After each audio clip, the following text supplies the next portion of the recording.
প্রিয় লিসেনার্স, আসসালামু আলাইকুম। Feel the real fear with us. সত্যিকারের ভয়ের অনুভূতি পেতে আফনান দ্য হরর ওয়ার্ল্ডের সাথেই থাকুন, দেশ ও দেশের বাইরে যেখান থেকে। আজকের হরর নাইটের 120তম এপিসোডের সাথে যুক্ত হচ্ছেন বা পরবর্তীতে হবেন সকলকে জানাচ্ছি শুভেচ্ছা ও ভালোবাসা। আশা করি সবাই ভালো আছেন, সুস্থ আছেন। প্রিয় লিসেনার্স, সারা দেশব্যাপী টানা ভারী বর্ষণে জলাবদ্ধতা সৃষ্টি হয়েছে বাংলাদেশের বিস্তীর্ণ এলাকায়। এই জলাবদ্ধতার কারণে অনেকেই কিন্তু মারাত্মক সমস্যায় পড়ে গেছেন।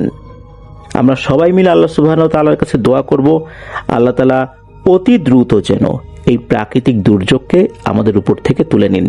কেননা এটা যদি বড় ধরনের বন্যায় রূপ নেয় তাহলে আমরা মারাত্মক সমস্যায় পড়তে যাচ্ছি। আল্লাহ যেন আমাদেরকে হেফাজত করেন। প্রিয় লিসেনার্স, এই সমস্যায় যে শুধু মানুষ পড়ে তা কিন্তু নয়, আমাদের সাথে সাথে আমাদের আশেপাশে সবসময় বিচরণকারী কুকুর, বিড়াল এগুলোও কিন্তু সমস্যায় পড়ে গেছে। আমরা আমাদের সাথে সাথে তাদের কথাও যেন মাথায় রাখি। আজকের এই এপিসোডে দুটি ঘটনা নিয়ে হাজির হয়েছি। এর মধ্যে প্রথম যে ঘটনাটি আপনাদের সাথে শেয়ার করবে, এই ঘটনাটি ভারতের পশ্চিমবঙ্গের হাওড়া জেলার উলুবেড়িয়া থানার চক সমরুক গ্রাম থেকে আমাদেরকে পাঠিয়েছেন হাফেজ মাওলানা শেখ একরামুল হোসেন। আর দ্বিতীয় যে ঘটনাটি শেয়ার করব, এই ঘটনাটি আমাদেরকে পাঠিয়েছেন আপনাদের সকলের প্রিয় মিকাইল আহমেদ ভাই। মিকাইল আহমেদ ভাই যে ঘটনাটি পাঠিয়েছেন, এই ঘটনাটি কিন্তু বাংলাদেশের বহুল প্রচলিত একটি ঘটনা, যে ঘটনাটি ময়মনসিংহ গীতিকার মহুয়া পালাতেও কিন্তু রয়েছে। তো চলুন আজকের এপিসোডের প্রথম ঘটনায় চলে যাব। তবে যাবার আগে যে কথাগুলো সবসময় বলি, আপনাদের জানা বা আপনাদের সাথে ঘটে যাওয়া সত্য ভয়ের ঘটনাগুলো আমাদেরকে লিখে বা রেকর্ড করে afnanthehorrorworldbd@gmail.com এই ইমেল অ্যাড্রেসে ইমেল করতে পারেন। ইমেল অ্যাড্রেসের স্পেলিংটা বলে দিচ্ছি, afnanthehorrorworldbd afnanthehorrorworldbd@gmail.com। স্পেলিংটাও আমরা আমাদের ভিডিও ডেসক্রিপশনে দিয়ে রেখেছি, সেখানে গিয়ে স্পেলিংটা চেক করতে পারবেন। প্রিয় লিসেনার্স, আমাদের আজকের হরর নাইটের 120তম এপিসোডের প্রথম ঘটনাটি মূলত কালো জাদুকে কেন্দ্র করে। তবে অন্যান্য ঘটনা থেকে এই ঘটনার মধ্যে ব্যতিক্রমী কিছু জিনিস রয়েছে, তা শুনলেই বুঝতে পারবেন। তো চলুন শুরু করি। এই ঘটনাটি একরামুল হোসেন ভাই উনি নিজেই প্রত্যক্ষ করেছেন, তবে ওনার বয়স তখন কম ছিল। তখন ওনার বয়স ছিল 5 কি 6 বছর। ঘটনাটি ওনার পরিবারের সাথেই ঘটেছে। সাল 2000 সাল বা 2001 সাল হতে পারে বলে উনি জানিয়েছেন। তো ওনাদের পরিবারে মা বাবা ছাড়া ওনার 4 জন বোন এবং 3 জন ভাই, সবার মধ্যে উনি ছোট। উনি ওনার জ্ঞান হওয়ার পর থেকে দেখে এসেছেন যে ওনার আব্বু একজন কাটিং মাস্টার, অর্থাৎ উনি দর্জি হিসেবে বেশ খুবই সুপরিচিত একজন ব্যক্তি ছিলেন। খুব ভালোই কাজ করতেন উনি, ভালো একজন কাটিং মাস্টার। পরিবারে 7টা সন্তান আর মা বাবা, তাহলে মোট 9 জনের একটি বড় পরিবার। একজন ব্যক্তির পক্ষে কিন্তু এত বড় পরিবারের দেখভাল করা খুব কঠিন হয়ে যায়। তো এই যে একরামুল ভাইয়ের যিনি মেজো আপু, উনি জরির কাজ করতেন, জামা তারপর শাড়ি এর উপরে জরির কাজগুলো করতেন। আর মেজো আপুর সাথে মেজো ভাইয়াও কাজ করতেন অল্প অল্প। আর বড় আপু যিনি, উনি বাসার কাজ করতেন আম্মুর সাথে। বড় ভাইয়া উনি কিন্তু জুয়েলারির কাজ শিখেছিলেন, স্বর্ণালঙ্কার তৈরি করা শিখেছিলেন আর কি। তো উনি বাড়ির বাইরে চলে গেছেন, ওখানে কাজ করতেন। প্রতি মাসেই কিছু টাকা কিন্তু বাড়িতে পাঠাতেন, নিজেও চলতেন। তো খুব একটা খারাপ যাচ্ছিল বিষয়টা এরকম না, চলছিল আলহামদুলিল্লাহ মোটামুটি।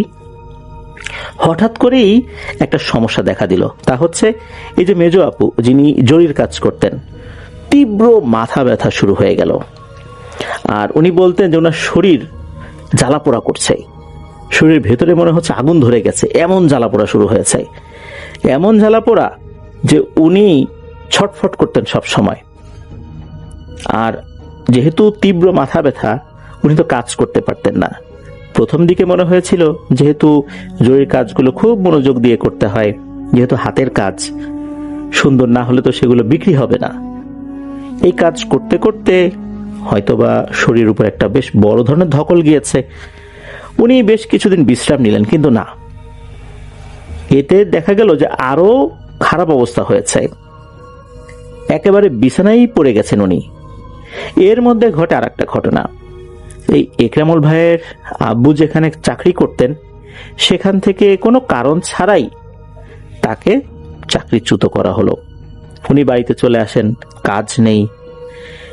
এর মধ্যে ঘটে আর একটা ঘটনা। এই একরামুল হোসেন ভাইয়ের যিনি বড় ভাই, যিনি জুয়েলারি কাজ করতেন, উনিও কোনো খবর ছাড়াই বাড়িতে চলে আসতেন। উনি বললেন উনি যে জুয়েলারির দোকানে কাজ করেন কোনো প্রমাণ ছাড়াই নাকি সোনা চুরির অপবাদ দিয়ে তাকে বের করে দেওয়া হয়েছে। বাড়িতে এরকম একটা সমস্যা। যারা মোটামুটি কাজ জানতেন প্রত্যেকেই অল্প স্বল্প উপার্জন করতেন, এখন সবাই বেকার। কি একটা ভয়ঙ্কর সমস্যা। এদিকে বড় ভাই বাড়িতে এসে কাজ খুঁজছেন আশেপাশে, যেহেতু উনি জুয়েলারি কাজ জানতেন, এছাড়া অন্য কাজ জানতেন না, উনি তো ওই কাজটাই খুঁজবেন। এদিকে একরামুল হোসেন ভাইয়ের বাবা, উনি তো কাটিং মাস্টার, উনি তো দর্জির কাজই খুঁজবেন, কিন্তু কোনোভাবেই কিছু হচ্ছিল না। এদিকে এই যে মেজো আপু, ওনার শারীরিক অবস্থার কোনো উন্নতি হচ্ছিল না। যেখানে পরিবারে বাজার করার টাকাই নেই, ওনাকে চিকিৎসা কিভাবে করাবেন এটা নিয়েও এই একরামুল হোসেন ভাইয়ের আম্মুর খুব চিন্তা হচ্ছিল। একদিন রাগ করেই মেজো আপুকে মারধর করেন যে এমন সময় অসুস্থ হইলি কিভাবে কি করব। আসলে মা হিসাবে নিজের কন্যার এই কষ্টটা উনি দেখতে পারছিলেন না, ওই অবস্থাতেই তাকে বেশ মারধর করেছেন। এটা দেখে মূলত এই একরামুল হোসেন ভাইয়ের সেজো আপু, উনি তো বেশ রেগে গেছেন যে তুমি কি করো, এটা কোনো কাজ হলো? ও অসুস্থ, ওকে মারছো। আর আমাদের পরিবারে এই যে একটা সমস্যা তৈরি হয়েছে, নিশ্চয়ই কেউ কিছু করেছে। এই কথা বলার পর তখন গিয়ে একরামুল হোসেন ভাইয়ের আম্মুর মাথায় এই বিষয়টা কিন্তু কাজ করে, যা আসলেই তো তাই। হ্যাঁ, মানলাম যে মেজোজন হঠাৎ করে অসুস্থ হয়ে গেছে, তাই বলে সবার একসাথে সমস্যা হবে এটা তো আগে ছিল না। আর এরা তো প্রত্যেকেই যে যার মতো করে কোনো একটা নির্দিষ্ট বিষয়ে কাজ জানে। এই কাজের তো আসলে লোকের অভাব আছে, ওরা যেখানে যাবে সেখানে কাজ হবে, তারপরও কেন হচ্ছে না? কিন্তু এই সমস্ত কাজের যেটা আসলে সমাধান যেই পথে যাবেন আর কি, এই যে কাজটা হয়েছে, কালো জাদুই হোক বা যেটাই হোক, চিকিৎসার জন্য তো পয়সা করি খরচ করতে হবে। ওদের কাছে তো তেমন কোনো পয়সা করি নেই। যাই হোক, অনেক কষ্টে ধার কর্জ করে চিকিৎসা করানোর জন্য ওনারা পদক্ষেপ নিলেন। প্রথম দিকে যেটা করেন সেটা হচ্ছে, ওনাদের পাশের গ্রামে একজন হুজুর থাকতেন, তার কাছে নিয়ে যাওয়া হয় মেজো আপুকে। উনি ওনার জানা যে বিদ্যা ছিল তা দিয়ে চিকিৎসা করেছেন, কিছুটা ভালো হয়েছিলেন। কিন্তু উনি ধরতে পারেননি আসল সমস্যাটা কোথায়। এইভাবে কিন্তু 4 মাস পার হয়ে গেছে, একটা পরিবারে একটা টাকা উপার্জন যদি না হয়, অথচ সেই পরিবারে 9 জন সদস্য, তাহলে এই পরিবারের সদস্যরা কিভাবে চলেন তা কিন্তু আসলে ভাবলেই আমাদের একটা অন্যরকম অনুভূতি হয়। একটা মানুষ, তার তো 3 বেলা খেতে হয়, যেখানে 9 জন মানুষ, তাদের কিভাবে চলতে হবে, তারা কি খাবেন, কি করবেন না করবেন, এই চিন্তা তো আসলে প্রত্যেকের মাথায় কাজ করে। বিশেষ করে ওই পরিবারের যারা কর্মক্ষম ছিলেন, যারা উপার্জন করতেন, হঠাৎ করে তারা বেকার, তারা মানসিকভাবে বেশ বিষণ্ণতায় ভুগছিলেন ওই সময়। এদিকে এই একরামুল হোসেন ভাইয়ের আব্বু, উনি একই জায়গায় 4 বার গিয়েছেন কাজের জন্য। প্রত্যেকবারই ওই জায়গার মালিক এই একরামুল হোসেন ভাইয়ের আব্বুর মুখের দিকে কিছুক্ষণ তাকিয়ে থাকেন, তাকানোর পর বলে দেন আপনি চলে যান, লাগবে না আপনাকে। এইভাবে 4 বার তাকে ফিরিয়ে দিয়েছে, জাস্ট মুখের দিকে তাকিয়ে কি মনে করে ফিরিয়ে দেন। অথচ তার কিন্তু লোক লাগবে। কোনো এক অজানা কারণে একরামুল হোসেন ভাইয়ের আব্বুকে উনি রাখছিলেন না। তো এরকম তো চলছিল। এর মধ্যে একজন কবিরাজের তথ্য ওনারা পান, যান আসলে কবিরাজও বলা যাবে এটা, উনি একজন হুজুরি ছিলেন, তবে স্থানীয়ভাবে উনি কবিরাজ হিসাবেই পরিচিত ছিলেন, আমান কবিরাজ নামে। ওনার মূল নামটা হচ্ছে আমানুল্লাহ। সবাই আমান কবিরাজ বলেই ডাকতেন। ওনার বাড়ি হচ্ছে এই উলুবেড়িয়া থানারই হীরাপুর গ্রামে। উনি এখনো জীবিত থাকতে পারেন বলে জানিয়েছেন ইকরামুল হোসেন ভাই। তো তার সন্ধানটা ওনারা আত্মীয়দের মাধ্যমে পেয়েছিলেন আর কি। সেই কবিরাজকে ওনাদের বাসায় নিয়ে আসা হয়। কবিরাজ সবকিছু ভালো করে দেখলেন, কিছু দোয়া কালাম পড়লেন নিজে নিজেই। এরপর উপস্থিত যারা ছিলেন পরিবারের সবাইকে উনি বললেন যে আসলে এখানে যে কাজটি করব, একজন লোকের দ্বারা এই কাজটি পুরোপুরিভাবে সম্পন্ন করা সম্ভব নয়, আরো বেশ কিছু লোকজন লাগবে। এদিকে গ্রামের বাড়ি তো, কবিরাজ যদি আসে আশপাশ থেকে কিছু উৎসুক জনতা তো ভিড় করবেই, সেখানেও লোকজন ভিড় করে। তখন এই আমান কবিরাজ উনি চারদিকে তাকিয়ে দেখছিলেন, একজন লোককে ইশারা দিয়ে ডাকলেন। ওই লোকটি সামনে এগিয়ে এলো, ইশারা করে বসতে বললেন উঠানের একটা জায়গায়। তো বসার পর আমান কবিরাজ ওই নখ দিয়ে উঠানের উপর 3টা সমান্তরাল রেখা তৈরি করলেন পাশাপাশি। তখন উনি বললেন ইশারা দিয়ে যে তার একটা হাত যেন এই রেখার উপর রাখে। তখন ওই লোকটা তার ডান হাত ওই রেখার উপর রেখেছেন। যখনই এই আমান কবিরাজ কিছু একটা পরে হাতের উপর ফু দিয়েছেন, এই হাতটা এমন গতিতে চলা শুরু করেছে, ওই লোকটা আসলে চিন্তাও করে নাই যে এই ঘটনা ঘটবে। হাতটা মনে হচ্ছে এমন ভাবে চলাচল করেছে, এই হাতটার ভিতরে কোনো একটা জীবন ঢুকে গেছে, এই হাতটাই জীবিত হয়ে গেছে, সে আর বডির কথা শুনছে না। অর্থাৎ আমরা তো হাত নাড়াই, কিন্তু মনে হচ্ছে এই হাতই বডিকে নাড়াচ্ছে। হাত চলা শুরু করে দিয়েছে, আর হাত চলা শুরু করেছে এমন ভাবে যে উনি পড়ে গেছেন, হাত এগিয়ে যাচ্ছে, মানে হাতই টেনে নিয়ে যাচ্ছে পুরো বডিকে, এমন একটা অবস্থা। পরে উনি কোনো মতে উঠে হাতের সাথে শরীরকে ব্যালেন্স করে ফেলেছেন আর কি। এরপর হাত বিভিন্ন জায়গায় যাচ্ছে, ঘুরছে, পুরো বাড়ি চতুর্দিকে বৃত্তাকারে ঘুরছে, উনিও ঘুরছেন। একটা পরে উনি ক্লান্ত হয়ে গেছেন, কেননা উনি তো বসে বসে এই হাতের সাথে দৌড়াচ্ছেন। এইভাবে কতক্ষণ করা যায়? একটা পর্যায়ে ওই আমান কবিরাজ উনি হাতের উপর ফু দিয়েছেন, তখন ওই লোকটার হাত থেমে যায়। উনি তো ঘেমে একাকার হয়ে গেছেন, মানে এমন পরিশ্রান্ত হয়ে গেছেন। আর এক চক্কর যদি উনাকে দিয়ে দেয়া হতো, হয়তোবা ওখানে উনি অজ্ঞান হয়ে পড়ে যেতেন, কিন্তু হাত চলতে থাকতো নাকি। ওই হাত পুরো বডিকে টানতে টানতে হেঁচড়ে হেঁচড়ে নিয়ে ঘুরতে থাকতো। এরপরে আর একজন লোককে উনি ডাকলেন, কিন্তু এই লোক তো এখন আর আসতে চায় না, কেউই ভয়ে আর আসতে চায় না, কার হাত চলবে, তখন এরকম বিপদে পড়বে। তারপরও একজন লোক আসলেন, তাকেও একইভাবে হাত চালানো হলো। উনিও বাড়ির চতুর্দিকে বৃত্তাকারে ঘুরে এলেন। তবে এখানে একটা বিষয়, সেটা হচ্ছে বাড়ির যে সীমানা, প্রথমবার যেই এরিয়া জুড়ে অর্থাৎ যতটুকু জায়গা নিয়ে বৃত্তাকারে ঘোরা হয়েছিল, এইবার ওই জায়গাটুকু বাদ দিয়ে আরেকটু সংকীর্ণভাবে বৃত্তাকারে ঘুরে এলেন। মানে আস্তে আস্তে ওই জায়গাটাকে সংকীর্ণ করে ফেলা হচ্ছে। এরপরে ওই লোককে বাদ দিয়ে আরেকজনকে দেয়া হলো। কয়েকজনকে দেওয়ার পর আস্তে আস্তে কিন্তু বাড়ির এরিয়া সংকীর্ণ হয়ে যাচ্ছে, মানে আস্তে আস্তে একদম বৃত্তাকারে ঘুরতে ঘুরতে বৃত্তের যে কেন্দ্র, সেই কেন্দ্রের দিকে আসার চেষ্টা করা হচ্ছে। তবে একবারে আসা যাবে না, এমনটাই জানিয়েছিলেন এই আমান হুজুর। এরপর কয়েকজন উৎসুক জনতা এলেন যে তারাও নিজেদের হাতকে পরীক্ষা করবে চলে কিনা। দেখা গেল যে অধিকাংশ লোকেরই হাত চললো, আর কয়েকজনের হাত চললো না। তখন হুজুর বললেন যে যাদের হাত চললো না, তোমরা গোবর দিয়ে প্রথমে হাতটা মাখাবে, এরপর সাবান পানি দিয়ে হাতটা ভালো করে ধুয়ে আসবে, এরপর আমার কাছে আসো। তো এই লোকগুলো সেটাই করলো। এরপর আবার তাদের হাত চলেছে, বেশ অনেকক্ষণ ধরে কিন্তু করেছেন। উনি এসেছেন বিকেলের দিকে, রাত 11টা 11:30 পর্যন্ত নাকি এরকম চলছে, থেমে থেমে, মানে একবারে না, বিরতি দেওয়া হচ্ছে, কথাবার্তা বলা হচ্ছে।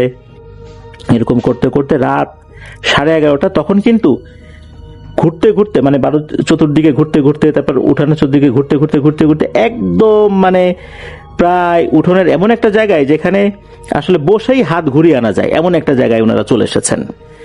এরপরে একজন ব্যক্তিকে উনি ডাকলেন, তার বয়স মোটামুটি কমও ছিল। তো তাকে ডাকার পর তার হাত যখন চলা শুরু করেছে, হাতটার সাথে সাথে গিয়ে ঠিক এমন একটা জায়গায় গিয়ে থেমে যায়, ধরা চলে যে ওইটাই ওই উঠোনের মাঝখান। এরপর ওই আমান কবিরাজ বললেন যে এই জায়গাটাতে খুঁড়তে হবে।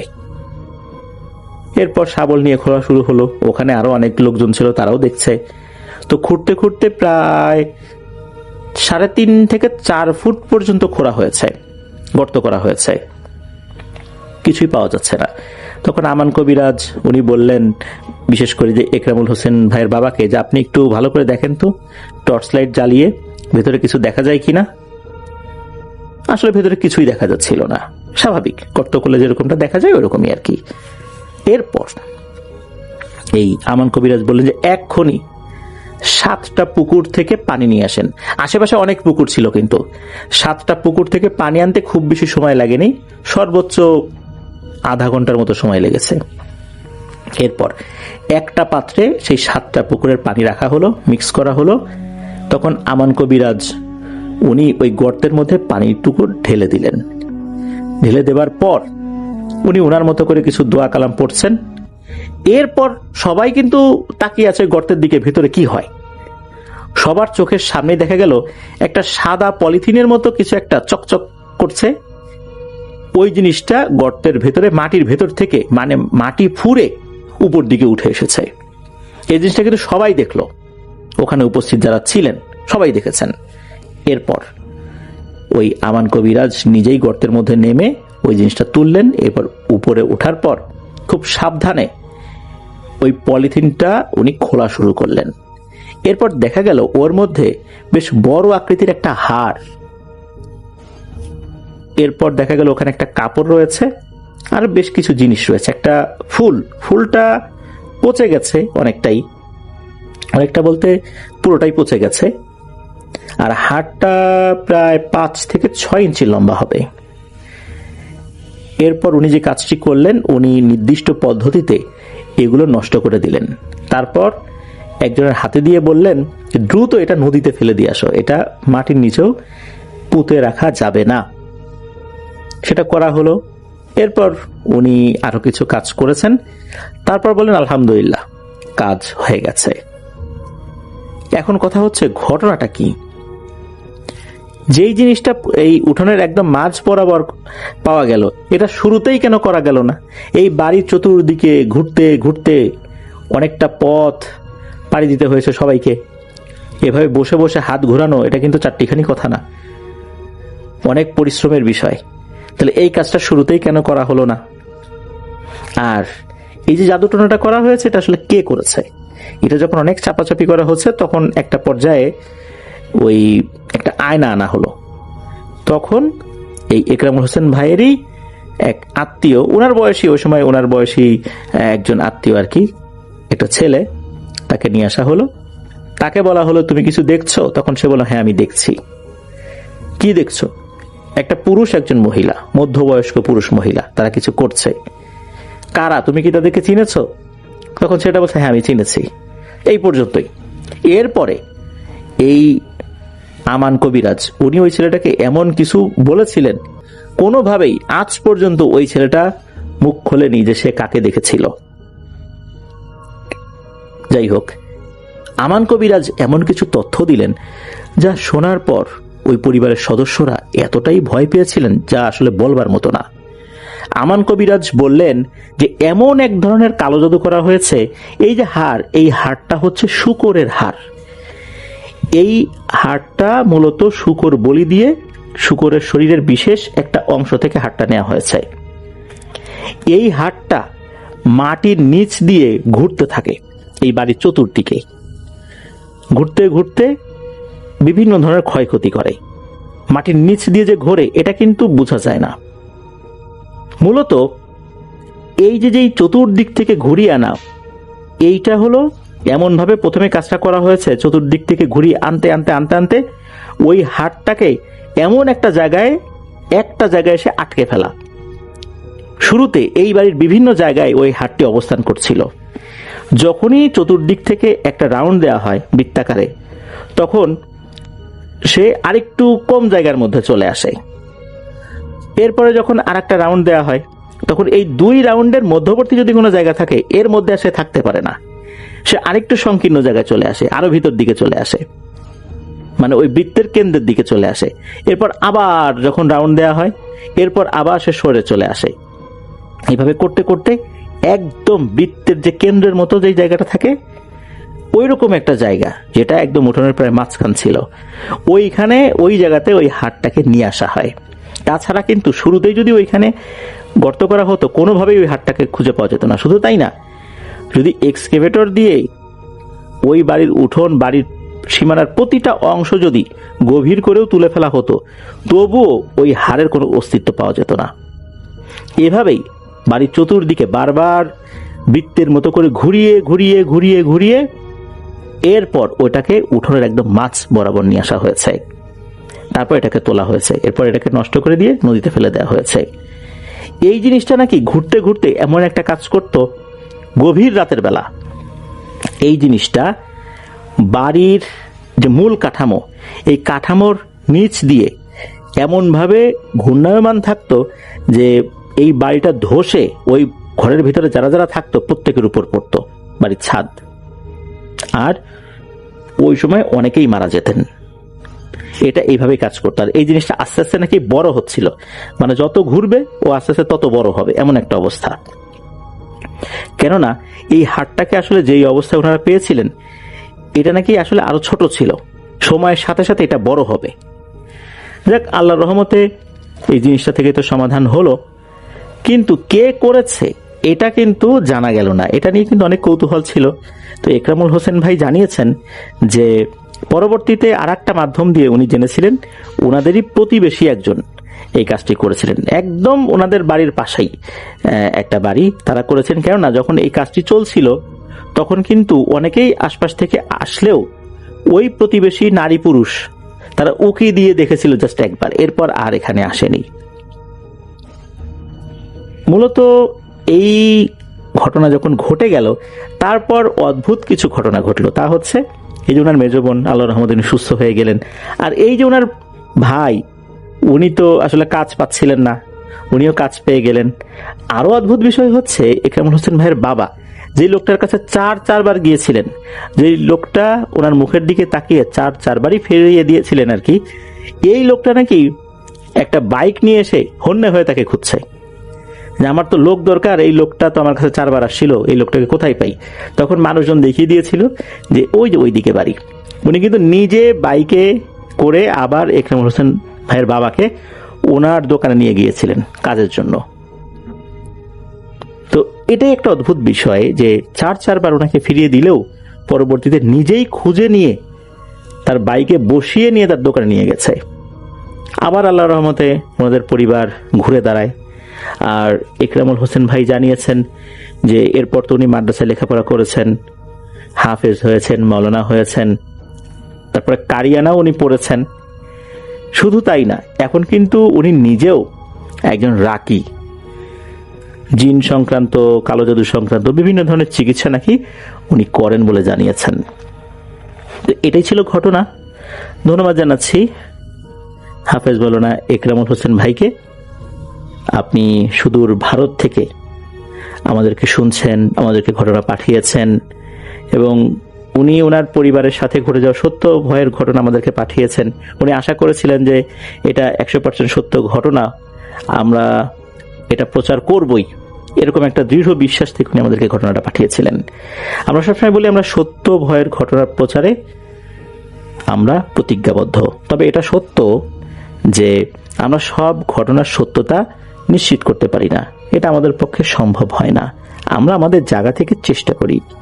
অক্ষমতা আল্লাহ তাআলা যেন ক্ষমা সুন্দর দৃষ্টিতে দেখেন। আর এই বিষয়ে লিসেনারদের কাছেও আমরা সবসময় বিনীতভাবে অনুরোধ করি যে আমাদের এই অক্ষমতাকেও ক্ষমা সুন্দর দৃষ্টিতে দেখবেন, কেননা সব ঘটনার সত্যতা আমরা নিশ্চিত করতে পারি না, নিশ্চিত হতেও পারি না। প্রিয় লিসেনার্স, প্রথম ঘটনাটি এ পর্যন্তই ছিল।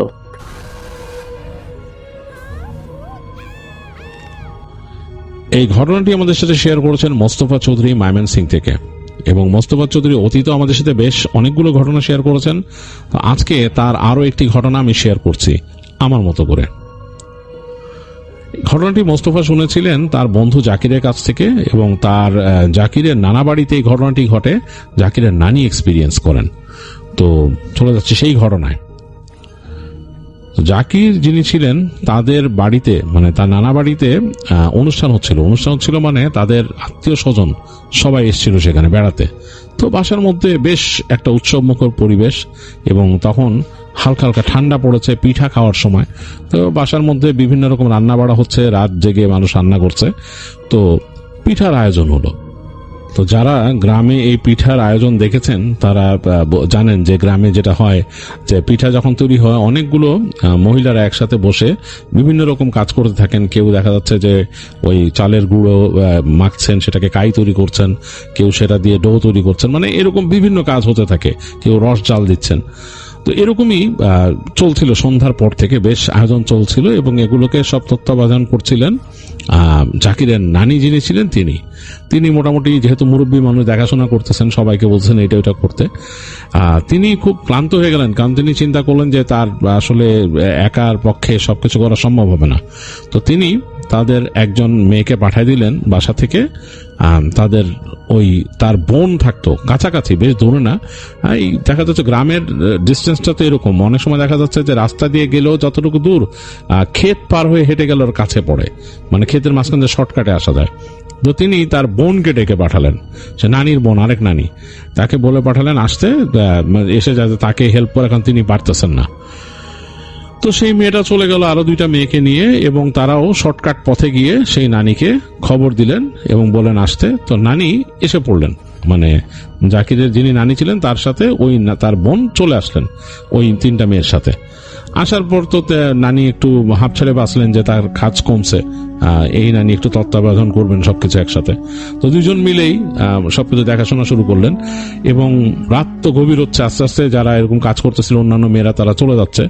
তো এই দুইজন বয়স্ক মানুষ তারাই রয়ে গেলেন এই চুলার কাছে কাজ করতে করতে। তো এক পর্যায়ে সেখানে দুই রকমের পিঠার আয়োজন ছিল, একটা ছিল তেলের পিঠা, একটা চিতই পিঠা। তো তেলের পিঠা যত যা বানানো ছিল বা ওই যে পুলি পিঠা টাইপের, এগুলো তাদের আয়োজন শেষ করে ফেলছেন, রান্না করে সব রাখছেন। তো রাখার পর তখন জাকিরের নানি যিনি ছিলেন তিনি তার বোনকে বললেন যে তিনি কতগুলো পিঠা দিলেন তাকে পিঠা দিয়ে এরকম ইসের মধ্যে মানে পোটলা বেঁধে বলেন আচ্ছা বুবু তাহলে আজকে তাহলে তুমি যাও, এখন না তুমি থেকে যাবা, এখান থেকেও যেতে পারো। বলছে না না আমার বাড়ি যেতে হবে। তো বলছে তুমি কি যেতে পারবা এখান থেকে? বলে যে হ্যাঁ আমি এখান থেকে চলে যাবো, ক্ষেতের মধ্যে যে চলে যাবো, অসুবিধা হবে না। তো বলছে যে তুমি পিঠাগুলো নিয়ে যাও। তাহলে বলছে পিঠা নিয়ে যাবো, দরকার কি? বলে যে না না নিয়ে যাও, তুমি নিয়ে যাও। কয় আবার রাস্তার মধ্যে কি হয় না হয় মানে কে ভূত পেতনি না ধরে পিঠা নিয়ে গেলে, পুরো হাসতেছে। বলে আরে না কিচ্ছু হবে না, তুমি যাও, অসুবিধা নেই, আমি আর চিতই পিঠা আছে ওই তো রস বানায় রাখছে, আমি শুধু ছাঁচে ভাজবো, অসুবিধা নেই। তো তখন সেই আরেকজন যে নানি ছিলেন, ওর গ্রামের মানুষের সাহস কিন্তু অনেক বেশি, তারা কিন্তু এত ওই যে একটু বললেন আর কি অতিপ্রাকৃত কিছুর ভয়, বাট তিনি কিন্তু যাবেন, ওই ক্ষেতের মধ্যে দিয়ে যাবেন।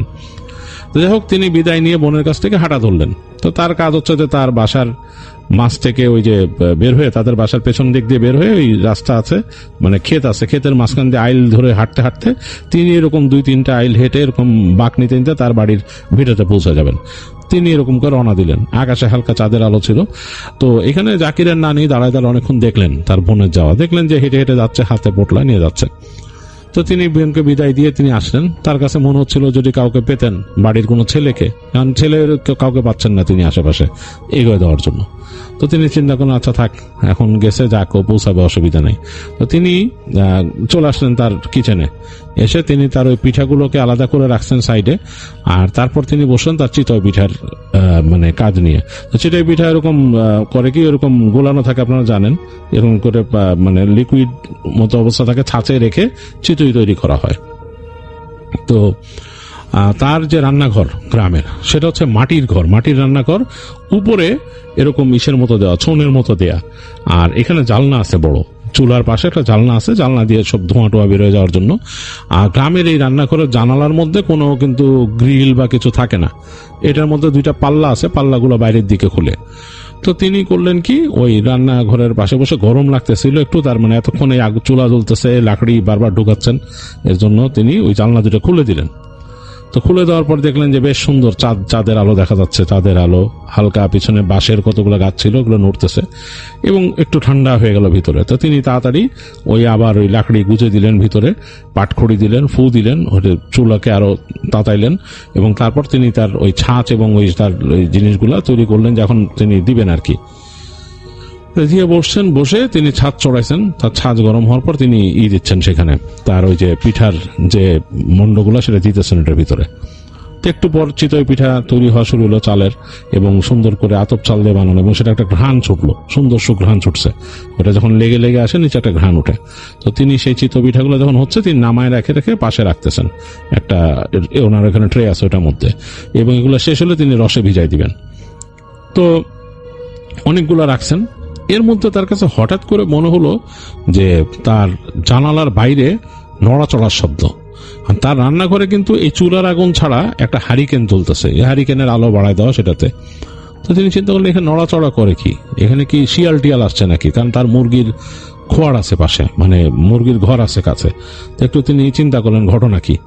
তো তিনি আবার দেখলেন যে ওখানে নড়াচড়ার শব্দ হইতেছে। তো তিনি একা মানুষ, তো বয়স্ক মানুষ, একা রাতের বেলা। তো তিনি চিন্তা করলেন যে এটা ঘটনা কি, এই পাশে যদি শিয়াল আসার সমস্যা, মুরগির ঘর ভেঙে নিয়ে যাবে। তো তিনি আস্তে করে ওখান থেকে তার একটা চেলা কাঠ বের করলেন যেটার মধ্যে আগুন লাগানো আছে, চুলার ওখান থেকে চেলা কাঠ বের করলেন, বের করে তিনি ওইটা নিয়ে বাইরে এলেন। বের হয়ে হেঁটে হেঁটে আসছেন পিছন দিকে, দেখতেছেন যে কিছু নাই। তো তিনি বলছেন হিস হিস করে এরকম নাড়াচাড়া দিয়ে অনেকক্ষণ দেখলেন কিছু নাই। তো তিনি আগুনে আর কিছু দেখলেন না, কিন্তু তার কাছে মনে হলো ঝোপের ওখানে নড়াচড়া আছে। তো তিনি আবার ফেরত আসলেন, এসে তিনি ওই চুলার মধ্যে আবার সেই চেলা কাঠ ঢুকায় বসে তিনি আবার ওই ছাঁচের মধ্যে দিচ্ছেন আর কি, আস্তে আস্তে করে দিচ্ছেন চিতই পিঠা। তো দিচ্ছেন অনেকক্ষণ মগ্ন। তো হঠাৎ করে তিনি খেয়াল করলেন, মনে হলো জানলার কাছে তিনি কাউকে দেখছেন। তিনি ফট করে মুখ দিলেন, দেখলেন কেউ নাই, পুরো জানলাটা মানে খালি। কিন্তু তার কাছে মনে হলো একটু কাকে দাঁড়ানো দেখছেন তিনি, মানে চোখের কোনা দিয়ে তার মনে হচ্ছে কেউ দাঁড়ায় ছিল। তো একটু থতমত খাইছেন তিনি। আবার তিনি মানে কাজে মন দিতে দিয়ে আবার তার মনে হলো, আবার তাকালেন। এইবার তিনি একটু মানে একটা ধাক্কার মতো খেলেন, তার সারা শরীর একেবারে জমে গেল, মনে হলো যে একটা তিনি মানে গুজবাম্প হয়ে গেছে তার। তাকায় তিনি দেখতেছেন যে জানলার মধ্যে তার বোন দাঁড়ায় আছেন, ওই যে যিনি চলে গেছিলেন বোন দাঁড়ায় আছে ওখানে, এবং তার পেছন দিকে চাঁদের আলো পড়ছে, মুখটা ভালো মতো বোঝা যাচ্ছে না। তো ওখানে দাঁড়ায় মনে হচ্ছে যে এখান থেকে একটু হাসি হাসি মুখ তার বোনের। তো তিনি তখন একটু নর্মাল হওয়ার চেষ্টা করলেন, যে বোন আবার আসতে হাসে হাসে, তো বাবু তুমি যাওনি, কি ব্যাপার? বলে তুই তো আমার দিলি না, তুই তো আমাকে চিতই পিঠা দিলি না, বলে একটা দীর্ঘশ্বাস ফেললেন। বলে চিতই পিঠা দিলাম না মানে? তুমি তো বলো না, আমি তো বলছি বানাবো, তুমি তো আর থাকলে না, তুমি তো চলে গেলে। বলে দিয়ে আমাকে চিতই পিঠা দে। তো তিনি বলে আচ্ছা তুমি আসো, জানলা দিয়ে কেন, সামনে আসো, আসে নিয়ে যাও, আসে আমি বানাই কতগুলো, তুমি নিয়ে যাও প্রথমে। তো তখন আর কোনো কথা বলতেছে না, দেখতেছে যে বোন আর কোনো কথা বলছে না, নিঃশ্বাস ছাড়তেছে। আর তিনি তাকায় দেখতেছেন যে তার এই যে পিঠার দিকে চকচক ভাবে তাকায় আছে, চকচক চোখে, মানে তার এই যে বানায় স্ট্যাক করে রাখা পিঠার দিকে। তো তার একটু অস্বস্তি লাগলো যে তার বোন তো এরকম না। একটু পর দেখলেন যে তার বোনের চেহারাটা কেমন জানি একটু রাগি রাগি হয়ে গেল। বলে তুই আমার পিঠা দিবি না? বলে তুমি সামনে দিয়ে এসে নিয়ে যাও, এখান থেকে তুমি জানলা দিয়ে কি পিঠা দিব তোমাকে, তুমি আসো, আরই এরকম করতেছো কেন? তখন দেখলেন যে তার বোন জানলা দিয়ে হাত ঢুকাই দিলেন একটা। তিনি হাতটা দেখে তার কাছে মানে একদম গা কেমন জানি কেঁপে উঠলো, কারণ তার বোনের হাতটা দেখতেন তিনি একদম শীর্ণ, এবং হাতের নখগুলা চোখা চোখা, কেমন মানে এরকম চোখা চোখা হাতের নখগুলা, যেটা স্বাভাবিক কোনো মানুষের না, তার বোনেরটা তো অবশ্যই না। তিনি দেখছেন তার বোন এটার হাত দেখে মনে হচ্ছে কোনো পাখির ক্লর মতো। হাত দিয়ে এরকম করে থাবা দিয়ে তার ট্রে থেকে এক গাদা পিঠা উঠায় নিলেন, এবং মুখটা কেমন দাঁত কড়মড় করে তাকে এরকম চোখ চকচক করতেছে তার দিকে। তো তিনি বুঝে গেলেন যে এটা তো তার বোন না। তিনি ভয় পেয়ে গেলেন, প্রচন্ড ভয় পেয়েছেন, এবং তিনি সাথে সাথে ওই চেলা কাঠের আগুন সহ বের করে একদম বাইরে জানলার দিকে এরকম খুললেন, ওইটাকে মানে তাড়ানোর জন্য, ভাগ এখান থেকে, ভাগ এখান থেকে তিনি বলছেন। তখন দেখলেন যে একটা পাখি যেরকম শব্দ করে, মানে নিশাচর পাখি ক্র্যাক করে এরকম একটা শব্দ হলো, ডাক দিয়ে মানে গলার ভেতর থেকে এরকম ক্যাঁ করে ডাক দিয়ে বললো ওখান থেকে সরে গেল কি ঝাপটা দিয়ে। তারপর তিনি এক সেকেন্ড পর দেখলেন যে ডানা মেলে আকাশে কি যেন উড়ে যাচ্ছে, এরকম বড় একটা এরকম পাখির মতো, বাদুড়ের মতো ডানা মেলে চাঁদের আলোতে দেখলেন উঠতে উঠতে একদিকে চলে গেল। তো তো তিনি খুবই মানে ভয় পেয়েছেন। তিনি সাথে সাথে তার ওই জানলার কাঠের জানলা ছিল ওটা লাগাই দিয়ে তিনি দৌড় দিয়ে ঘরে আসছেন মানে এসে থেকে, এবং বাসায় এসে তিনি তাড়াতাড়ি চিৎকার শুরু করলেন, জাকিরের নানাকে ডাকা শুরু করলেন। তো জাকিরের নানা তিনি ঘুমায় গেছিলেন প্রায়। তো তিনি লাফ দিয়ে উঠছেন, তারও বয়স হয়েছে। তিনি উঠে এসে তা দেখলেন তার স্ত্রী ভয় পেয়েছে, কাঁপতেছে। তিনি বলে কি হয়েছে? তিনি বললেন যে এরকম এরকম কথা, আসলে পিচাচ আসছিল জানলা দিয়ে বুবুর চেহারা ধরে।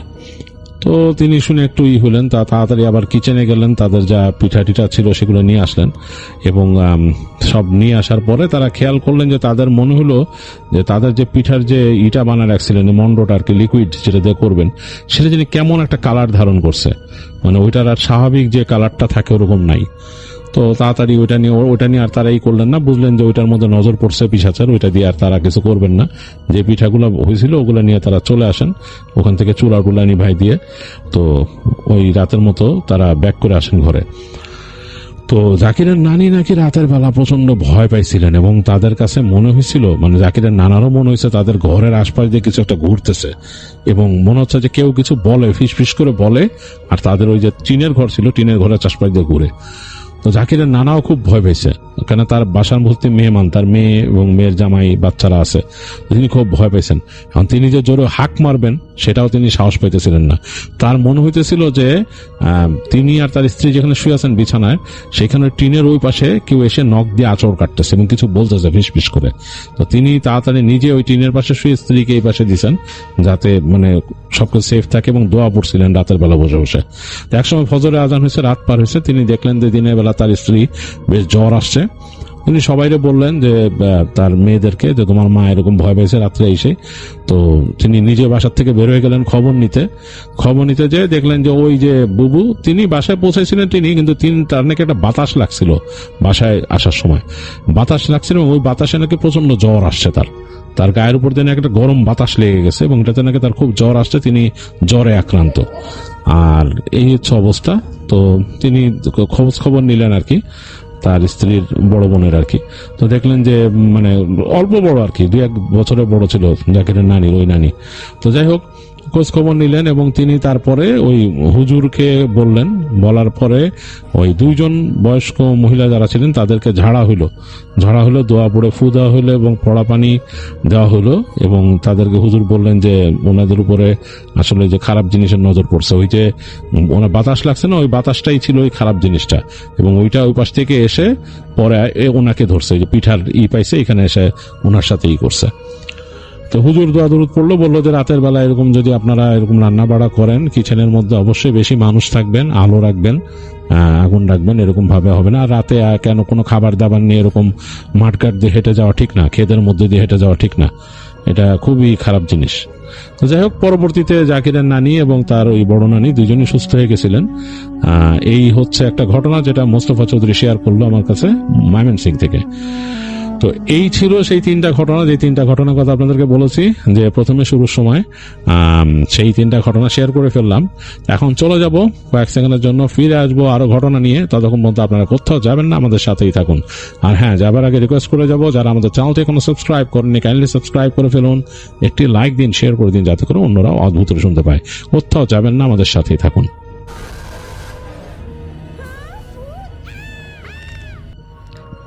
আসসালামু আলাইকুম লিসেনার, আপনারা সবাই ভালো আছেন? আপনাদের দোয়াতে আমিও ভালো আছি। আমি যে ঘটনাটা বলতে চাচ্ছি, সেই ঘটনাটা আমার এক বন্ধুর জীবনের সাথেই ঘটে গেছে। তার পারিবারিক ঘটনা, তার নামটা না বললেও আমি তার ঘটনাটা তুলে ধরব। ঘটনাটা হচ্ছে, আমার বন্ধু অনেক সাদা সিধা সরল একটা ছেলে ছিলেন। ছোটোখাটো একটা ব্যবসা করতেন, তারও একটা ছোটোখাটো ফ্যামিলি ছিলেন।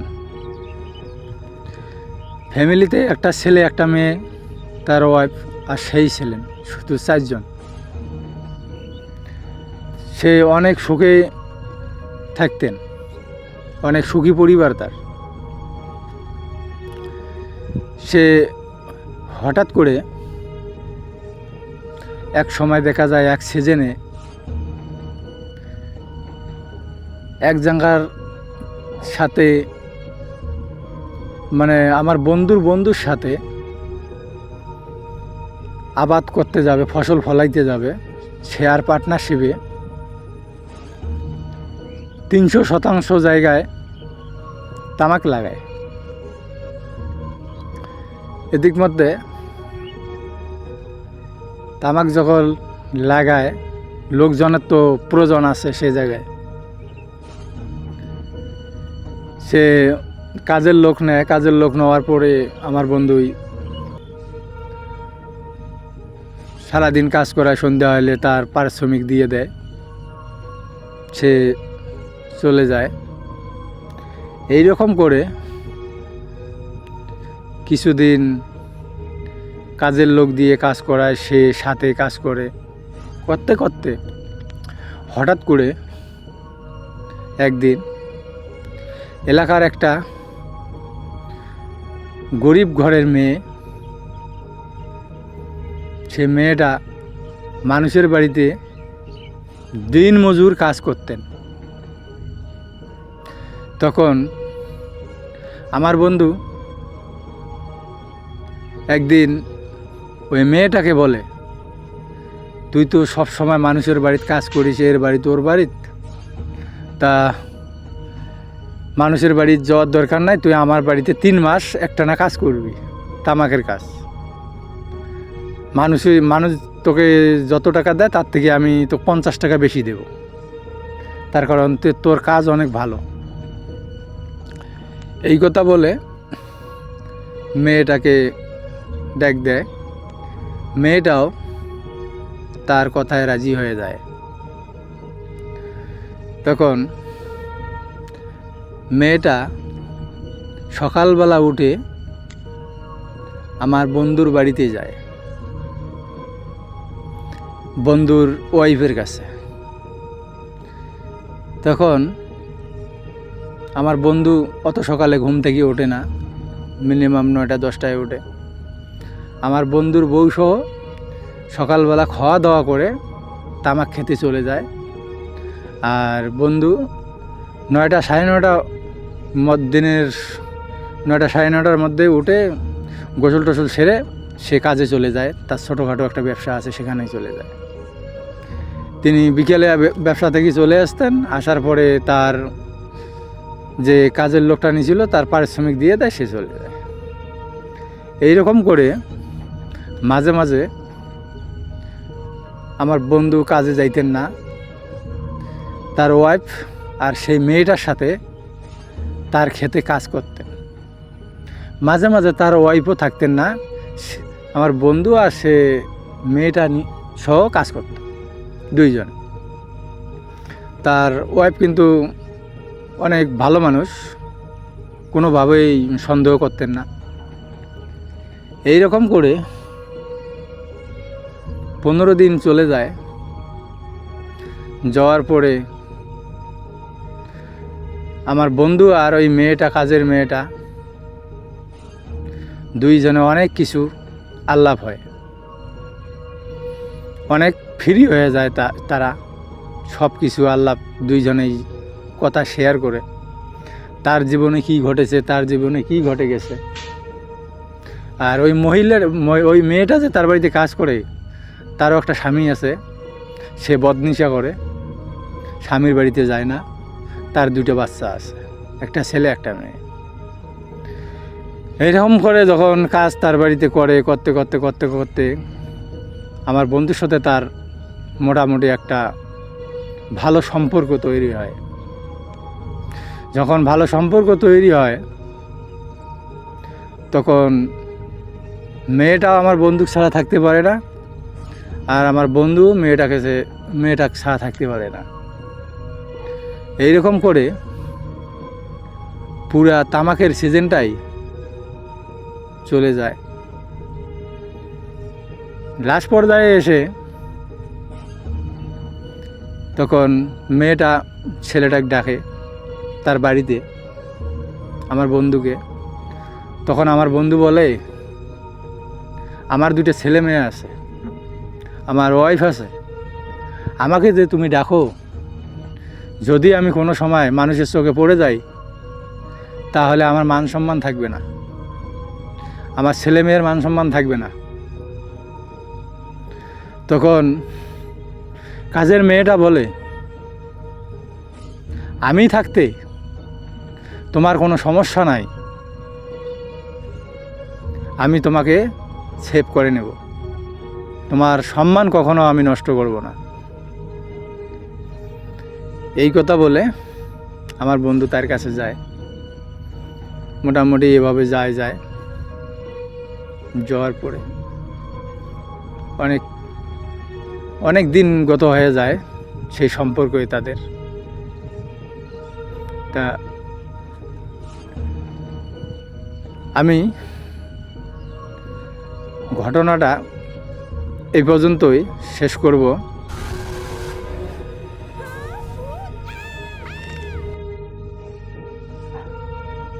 আজকের পর্বের শুরুতে যে ঘটনাটা বলবো, এই ঘটনার সময়কাল হয়তো 90 সাল বা 90 সালের আগের, অথবা 90 সালের সময়ের, বা হয়তো 1-2 বছর আগে পরে। এবং যে গ্রামের ঘটনা বলবো, সেই গ্রামে 4 জন লোক ছিল। একজন হচ্ছে বুড়ো মাঝি, তার বয়স আনুমানিক 70 বা 75 এরকম। সারা জীবন নদীতে কাটানো মানুষ, আর নদীর প্রত্যেকটা হিসাব নিকেশ তিনি বুঝতেন, জোয়ার ভাটা থেকে শুরু করে সবকিছু তিনি বুঝতেন। তার সাথে ছিল আর 3 জন। ঝিনু, ওনার বয়স তখন 40-এর মতো, একদম পাক্কা একজন জেলে, সুঠাম গরম পাক্কা একজন জেলে। সাথে আরো 2 জন যুবক, একজনের নাম হচ্ছে সম্ভবত বলাই এবং আরেকজনের নাম সেলিম। 2 জনের বয়সী 28-29 এরকম, মানে সমবয়সী তারা। একই গ্রামে ছোট থেকে তারা বড় হয়েছে। এবং যে গ্রামের ঘটনা বলছি বা যে এলাকার ঘটনা বলছি, ওই এলাকাটা নদী প্রবণ এলাকা। ওই এলাকার মানুষ এখনো হয়তো এইভাবেই তাদের জীবন জীবিকা নির্বাহ করে। অনেক ধরনের লোক রয়েছে, এইভাবেই তাদের জীবন জীবিকা নির্বাহ করে তারা। এবং আমাদের এই জেলে যারা জেলে মাছ ধরার কাজ করতেন নদীতে, ওই সময়ও তারা তখনও নিজেদের জন্য কিছু করতে পারেননি। এখনো তো তার অবস্থা একই রকম, কারণ তারা যতই চাক না কেন তারা সামনের দিকে বাড়তে পারে না। যাই হোক, আর্থসামাজিক প্রেক্ষাপট থেকে শুরু করে তাদন অনেক কিছু তাদের সাথে আটকানো। সে কথা না বলি, ঘটনায় যাই।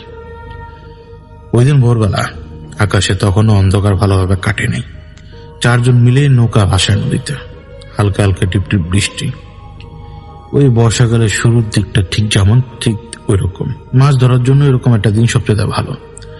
বৃষ্টির দিনে মাছ উপরের দিকে উঠে আসে, কারণ জালে খুব সহজে মাছ ধরা পড়ে। ওই যে উপর থেকে যে পানিটা পড়ে, যে সারফেস অ্যাজিটেশনটা তৈরি হয়, ওই সারফেস অ্যাজিটেশনটা মাছকে উপরের দিকে নিয়ে আনে। আমরা মনে করি যে ওরা হয়তো শব্দ শুনে বা ওরা হয়তো সেটা বোঝে যে বৃষ্টি হচ্ছে বা কোনো কিছু, আসলে না। ওই সারফেস অ্যাজিটেশনটা ওদেরকে উপরের দিকে নিয়ে আনে। তো সকাল পার হয়ে দুপুর, জাল ফেলা হয়ে গেল বিভিন্ন জায়গায়। ওই দিন তারা বেশ ভালোই মাছ পায়, একদম দুপুরের মধ্যে ভালো রকমেরই মাছ তারা পায়। তো বলাই বলেছিল যা, মানে আজকের মতন এরকম মাছ তারা আগে কখনো পায় নাই। এখন বেলা যত গড়ায়, আকাশের চেহারা তত বেশি বদলায়, কারণ আমরা শহরের মানুষ সেটা বুঝবো না কখনোই, কেবল সেই এলাকার মানুষ তা দেখতে অভ্যস্ত। সকালে যে হালকা মেঘের অবস্থা ছিল, সেটা দুপুরের পরে না ভারী জমাট বাঁধতে শুরু করে। আর এক একটা যেই পরত মেঘের যে ভার, যে জায়গাটা দিয়ে যাচ্ছে ওই জায়গাটা আরো অন্ধকার হয়ে যাচ্ছে রীতিমতো। বাতাসের যে দিক, সেই দিকটা পর্যন্ত বদলে গেছে। তখন সকালের যেরকম অবস্থা, এখন কিন্তু বাতাস অন্যরকম। এর মানে একটা তুফান তাদের দিকে এগিয়ে আসছে। বিকেলের দিকে নদীর অবস্থা পুরোপুরি বদলে গেছে। সকালে যেরকম শান্ত, মোটামুটি শান্ত স্বচ্ছ ছিল, এখন একদম কেমন জানি ফুঁসে ওঠার নদীর মতো। ঘোলাটা একদম ঘোলা।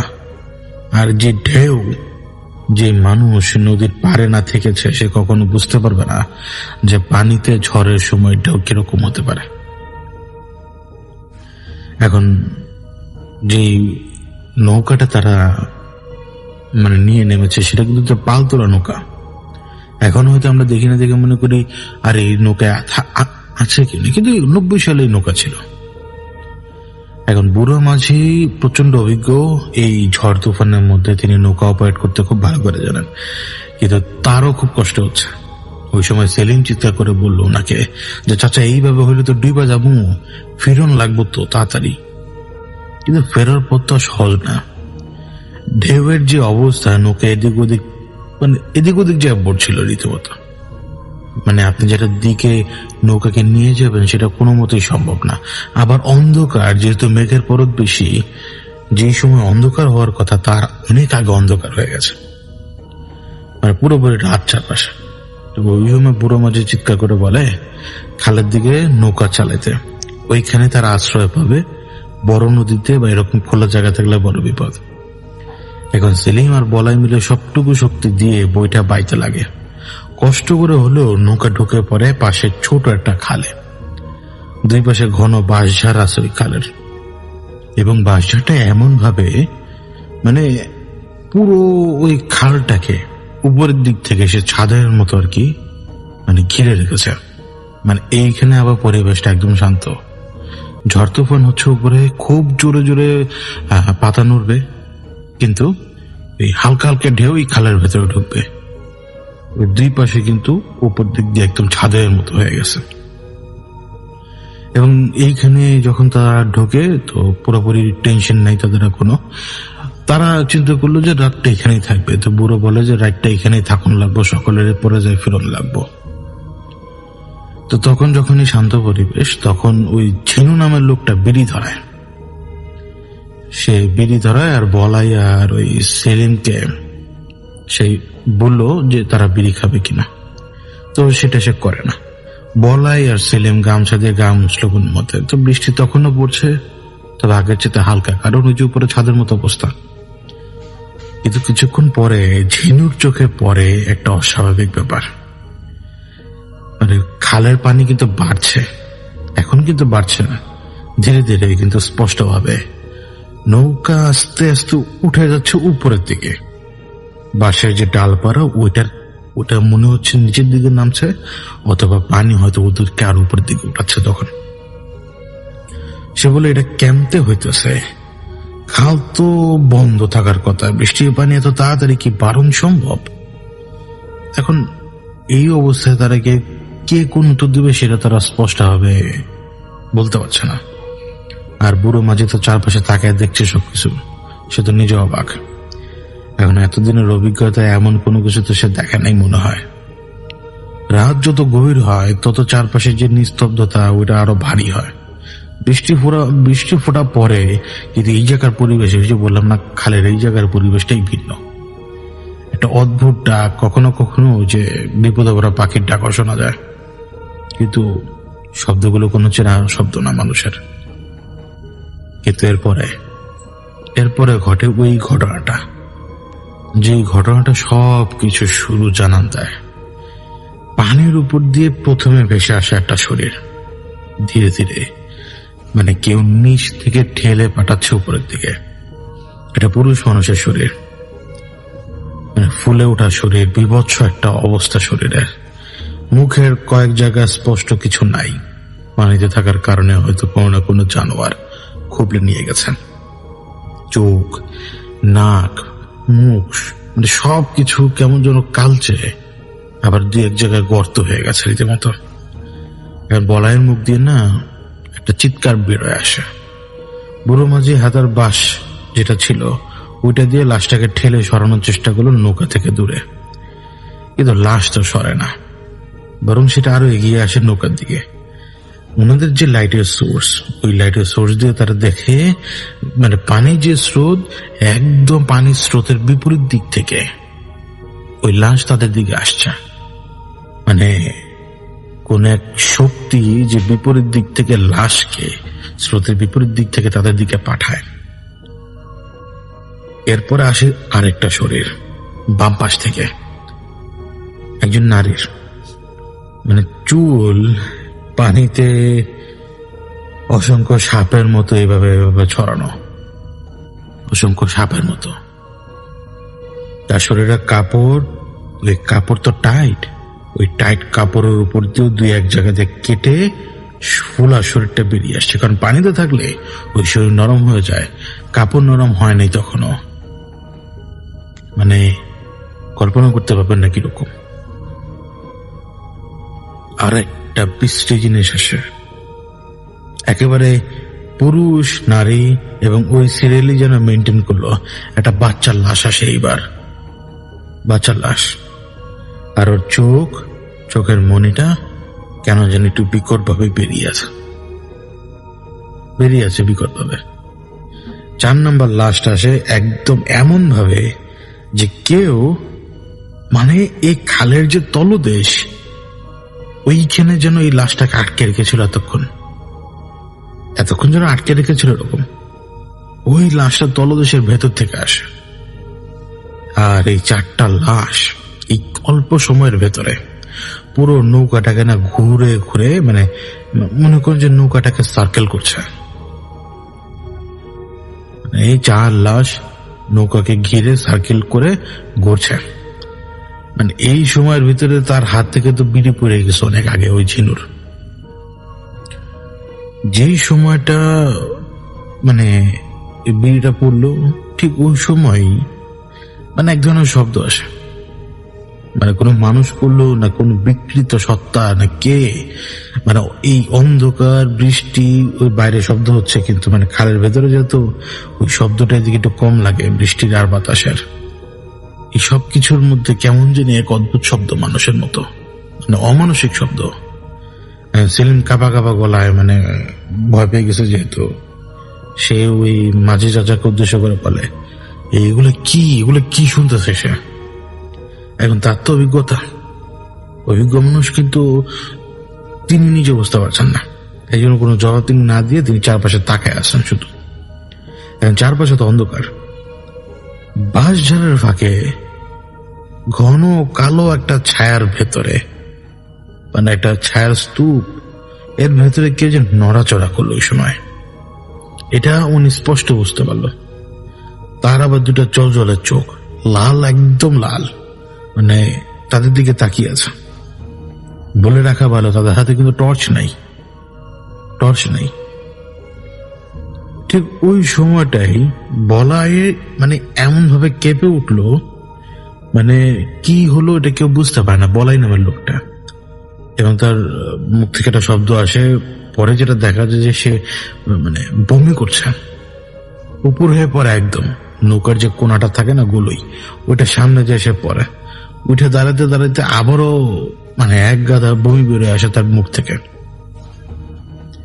এখন অন্ধকারে সেটা বোঝা যায় না, যে অল্প আলো আছে ওই অল্প আলোতে মনে হয় রক্ত। এখন সেলিম তাড়াতাড়ি গেল, বলাইয়ের পিঠের উপরে হাত রাখলো। না, হাত রাখার পরে সে বলে যে বলাইয়ের পুরো শরীর মারাত্মক রকমের ঠান্ডা, মানে বরফের মতো ঠান্ডা। অথচ বাইরে এতক্ষণ পর্যন্ত এই বাতাস মানে বাইরে বুঝতেছে, সেই বাতাস খালের ভেতরে নাই এত। বলাই যে সময় মাথাটা তুলে দেখা যায় যে ওর মুখটা কেমন জানি বলে গেছে। ঝিনু দেখে, সেলিম দেখে, ঠোঁটের রং বদলে গেছে, মানে নীলচে হয়ে গেছে শরীরের রং, মানে রক্ত যেন চলাচল বন্ধ হয়ে আসতেছে ভেতর থেকে। চোখের নিচটা কেমন জানি বদলাই গেছে, হুট করে কালো হয়ে গেছে। চেহারার মধ্যে যে শিরাগুলো একদম ভেসে উঠছে চামড়ার উপরে। বুড়ো মাঝি আগে আসে, সে বলাইয়ের হাত ধরে, তো দেখার চেষ্টা করলো, কিন্তু হাত তো ঠান্ডা, মানে উনি নিজেও বুঝতে পারলো না ঘটনা কি। উনি কিন্তু নিজের জীবনে কখনো এমন কোনো ঘটনা দেখে নাই। উনার নিজের গলায় কাঁপছিল কথা বলার সময়, আতঙ্কিত মানুষ তো ওই অবস্থায় কাঁপতে কাঁপতে বলছিলেন যে বলাই তোর কি হয়েছে, কথা ক। বলাই তো ঠিকভাবে জবাব দিতে পারে না।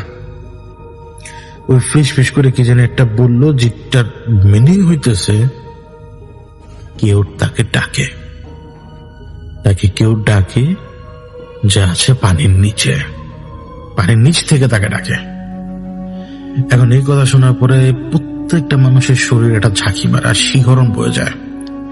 সেলিম নিজে বলেছিলেন যে তার পুরো শরীরে মানে শিহরণ বয়ে যাচ্ছে। তিনি সবাইকে বলছিলেন, দেখাচ্ছিলেন, এটা দেখো আমারই অবস্থা। এখন ওই যে 4টা লাশ ছিল না, তাদের নৌকার চারপাশে ঘোরাফেরা করছিল। ঘোরাফেরা কি, পানিতে যেভাবে ভাসে, এখন আবার ওগুলো নাই। মানে এক মুহূর্তের জন্য কেউ খেয়াল করে নাই, মানে এই যে আশপাশে যে অন্ধকারের ভিতরে লাশ কখন মানে মিলে গেছে একদম। পানি কিন্তু আগের মতোই, কিন্তু কোনো লাশের কোনো চিহ্ন কোথাও নাই। এই জন্য সেলিম চিৎকার করে বললো যে লাশ কই গেল, এই মাত্র না এই জায়গায় আসছিল লাশগুলা। এখন কেউ কোনো উত্তর দিতে পারে না। বলার দিকে সবার নজর। পানি এবার বাড়তে শুরু করেছে আবারও। নৌকা মনে হচ্ছে আস্তে আস্তে উপর দিক করছে। এখন যে উপরে যে বাঁশের যে ডালগুলা, পাতাগুলা, এগুলো আরো কাছে। মনে হয় যে মানে অল্প কিছুক্ষণ পানি বাড়লে তারা ওই ডালের পাতাও ধরতে পারবে। এখন এই খালের ভিতরে, মানে খাল তো এমন নয় যে বিশাল গভীর থাকবে। এখন এই খাল এত গভীর হলো কিভাবে, বা এই খালের ভিতরে এত পানি কিভাবে ধরে, মানে এটা তাদের ধারণার ভিতরে নাই। আর বুড়ো মাঝি তিনি ততক্ষণে বুঝতে পারছেন যে তারা খুব খারাপ জায়গায় পড়ছেন। এই জন্য তিনি বলেন যে এখানে থাকুন যাব না, কিছু একটা আছে এই জায়গায়, আমাকে ফিরন লাগবো খুব তাড়াতাড়ি, যেমনি হোক।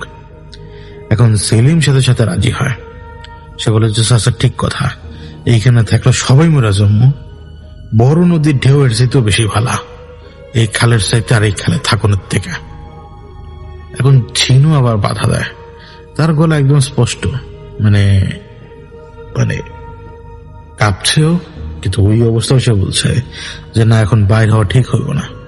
বাইরে নদীতে যে পরিমাণ ঢেউ, নৌকা উল্টা যেতে সময় লাগবো না। আর এর চাইতে এইখানে থাকাই বলো, লাশ বাসুক যাই হোক, আর বলের অবস্থা তো বলো না, এখানেই থাকি, লাইটটা বার করি আল্লাহ আল্লাহ করে।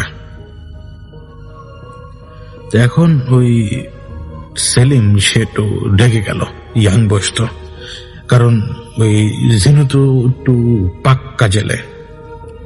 তো সেলিম রেগে ওঠে। তো সে বলে যে তুমি দেখলা না যে লাস্ট সাইডটা কেমনে গায়েব হয়ে গেল, আর বলার এই অবস্থা দেখাও কইতাছো যে এইখানে থাকুন লাগবো। এখন জিনু মাথা নেড়ে তাকে বোঝায় যে এই জায়গায় ভয়ঙ্কর কোনো কিছু আছে এটা ঠিক, কিন্তু বাইরে গেলে আমরা সবগুলা মানুষ টিপা মরমু। সাঁতার জানলে কি হয়েছে, স্রোতে গিল্লা ফেলায় সবাই রে। আর এখানে থাকলে অন্তত নৌকাটা উল্টে না, বাইরে লগে লগে নৌকাটা উল্টে যাব। এরা যে তর্কাতর্কি করে, এর মাঝখানে বুড়ো মাঝি দুজনের মাঝখানে দাঁড়ায়। ওনার নিজের ভেতরে দ্বিধাদ্বন্দ্ব একদম স্পষ্ট। নিজের দীর্ঘ জীবনের নদীর সাথে কাটানো এই মানুষ এমন পরিস্থিতিতে পড়ে নাই।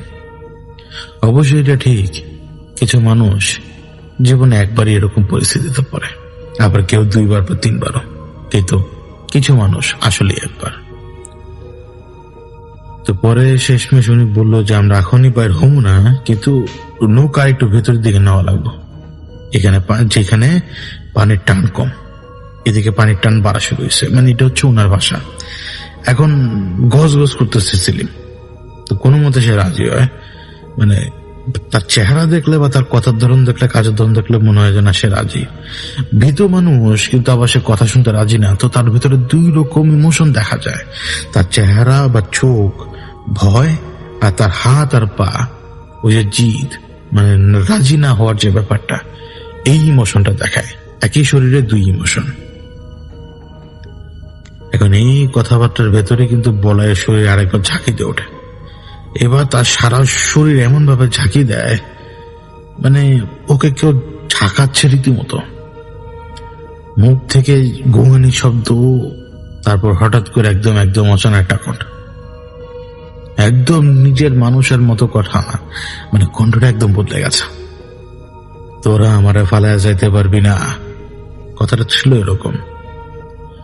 সবাই একদম মানে কেঁপে উঠে যখন হুট করে ওই রকম গলা শব্দ শুনতো। সেলিমের হাতের তখন যে বৈঠা বা লগি, ওইটার পড়ে যাওয়ার মতো অবস্থা তখন। তো ওই মানে কাঁপুনি দিয়ে দিয়েছে না আচমকা সবাইকে। তো বুড়ো মাঝি ওই কাপা গলায় জিজ্ঞেস করে যে কে কথা কয়, বলাই তুই এটা কি করলি? এখন বলাই তখন মানে উপর হয়ে বসেছিল আর কি, মানে উপর হয়ে বসেছিল বলতে মানে উপর হয়ে শুয়ে থাকা অবস্থায় সে কিভাবে জানি বসেছিল, মানে আপনি শুয়ে আছেন কিন্তু হাঁটুটা ভাঁজ করা, মানে হাঁটু ভাঁজ করা, মানে হাঁটুটা বুকের ছাতা লাগছে, মানে অদ্ভুত রকম। তো তার শ্বাস প্রশ্বাস সবই চলে, কিন্তু কেমন জানি মানে অনেকটা মানে কয়লায় যেরকম বাতাস দেওয়ার জন্য এক ধরনের ব্যবহার করা হয়, এরকম হোস ফোস করছিল। ওই সময় আবার যে মানে খালের পানির ভিতরে না কিছু যেটা নড়াচড়া করছে এটা টের পাওয়া গেল।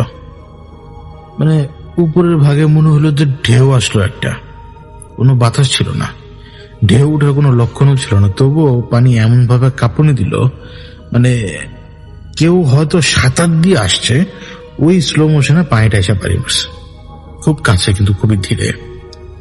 এখন ওই সময় ফিস করে সেলিম জিজ্ঞেস করে ওটা কি, কেউ উত্তর দেয় না।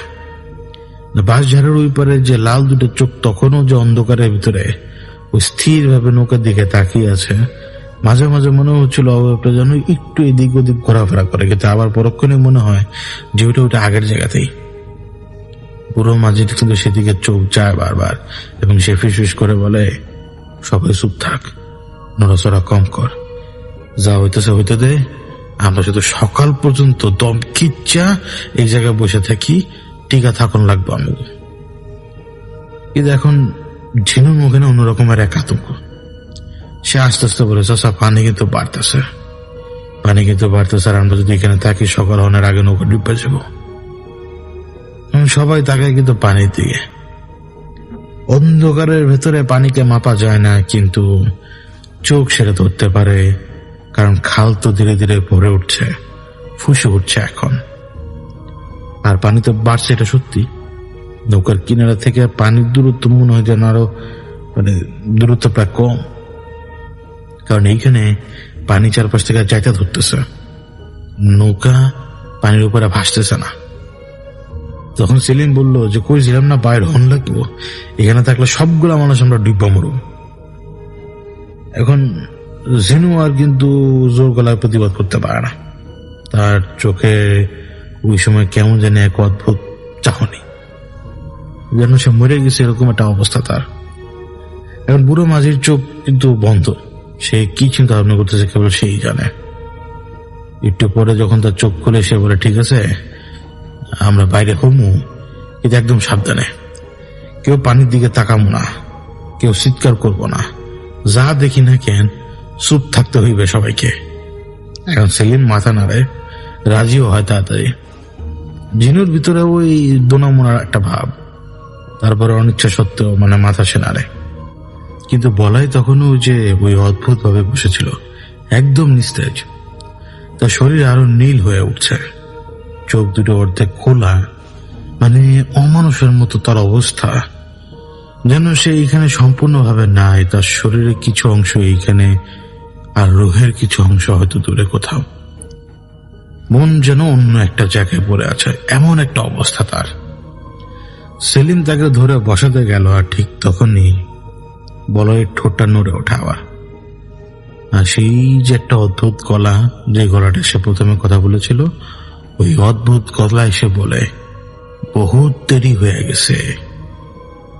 বলাই যখন এই কথাটা বলে, এই কথাটা বলার কয়েক সেকেন্ড গেল, তারপরে সে হুট করে ছটফট করে ওঠে, সারা শরীরে ওর ঝাঁকি দেয়, এমন ভাবে মোচড় আসে ওর শরীরে, মানে ভেতর থেকে যে মানে কেউ হয়তো কাপড় যেভাবে মোচড়ায় ওইভাবে ওকে মোচড়াচ্ছে।